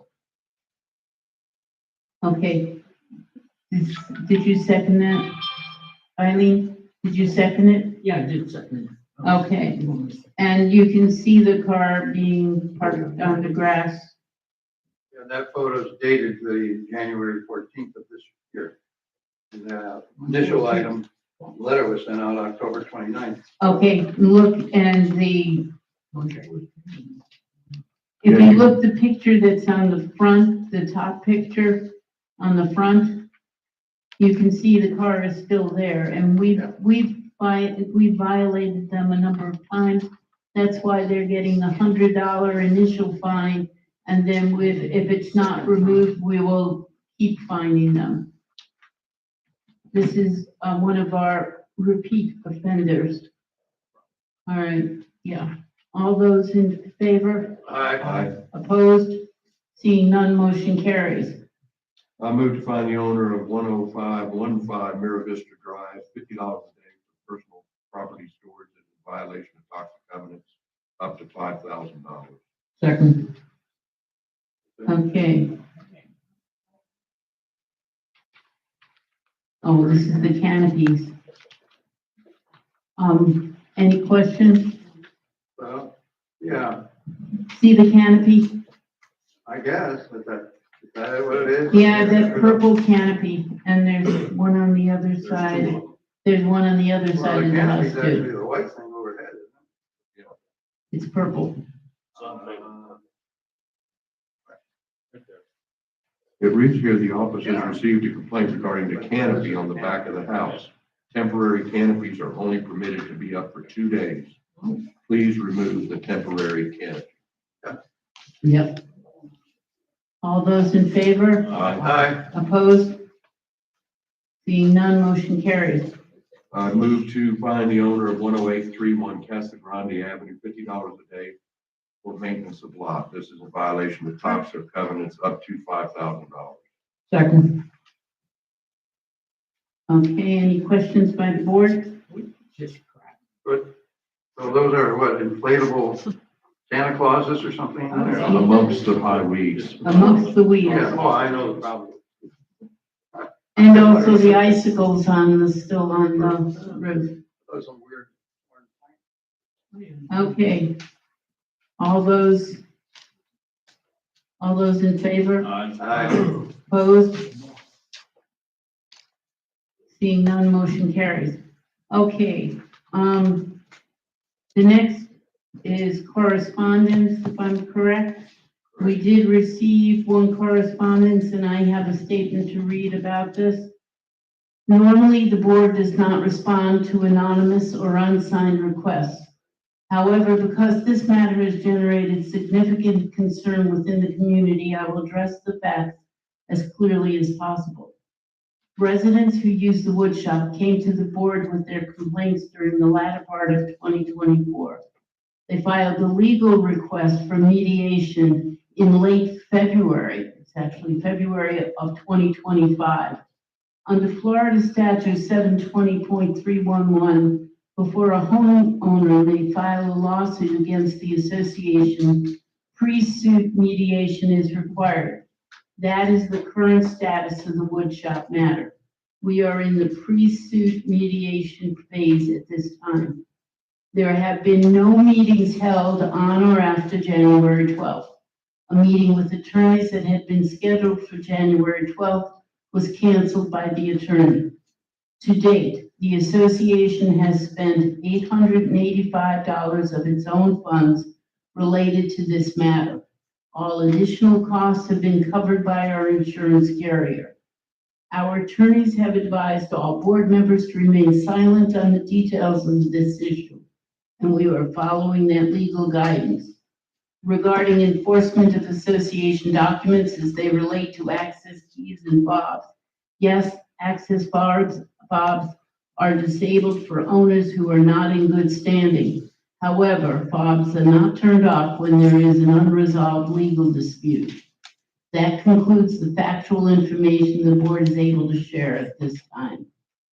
And that was to the anonymous request. We also had a packet, which I don't know if they wanted done it or not, the process of recording our minutes. If you want to see our minutes, you go on the RPM site, which we're all entitled to.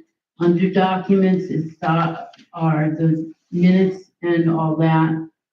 And for the last, since 2018, I believe is when they have the minutes, like half of 2018 and going down. And you can see them, they are not listed the same way as the person suggested, but they are in date or they are by date. You can see them, you can read every minute, that's the official minutes. We're not going to use AI of the meetings as official documents because AI doesn't always know exactly what it's saying. And she sent us a very nice transcription of one of the meetings. If we were to use that, we'd have to go through and change besides names, spellings, checking every amount. It's more time than the official minutes. And if anyone is interested, I do have a copy of 720.311, which is what we have to follow with the mediation. And we do not know when the next meeting or mediation is going to be, if anyone, because the attorneys were busy. So the mediation was not held. Do we accept, non-signed correspondence? No, and I said that we don't accept non-signed correspondence, but because this has been all over Facebook with reports that we're spending $5,000 a month on that, I thought that that's why I read what I read. LeMay, did you have a comment on it? I know you've seen on Facebook, and I think most of us here have, a lot of people are calling for us to close that wood shop. And I realize that would have to be a vote by the community because it is an amenity. Have you considered that since we are already mailing things to change covenants and our committee art things? We're not, we sent for art, but for the vote for the residents would be 2/3 of all the residents. It's not, and I will double, it's not 2/3 of those voting. It's, yeah. So anyone who doesn't bother? Yeah, Okay. counts against us.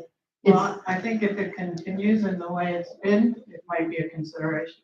And the facts about how much all the wonderful equipment in there is not that new of equipment in there. The last things that we bought were, the chop saw, which was $250, which was replacing something. It's not, we're not, the last big piece of equipment, and I don't remember how much it was, the table saw, which has been about 8 years or 9 years, I think, that We we've got. bought something when I was on the board, so it had to be within the last 4 years. Right. What was it that you bought? Drill press. It was ridiculous. And I was told, well, you know, we have to buy that because they don't stand up otherwise. But there's the majority of the people that use that, we have 3 that are there all the time. That are there, but we have others that do use it. I'm not gonna try and. No, I'm just saying. Yeah, we are working on it. I know that the board is pretty unanimous on what it feels should be done, but Stuff, okay. we're stuck. Well, we have to just go through the process that we're required to go through. And once we get through that, then we'll get to be able to express ourselves. Exactly. All right, that go to Debbie. And that's, I wanted to give this to Don. Okay, I need a motion to adjourn. So. And second? Second. So moved. And. No,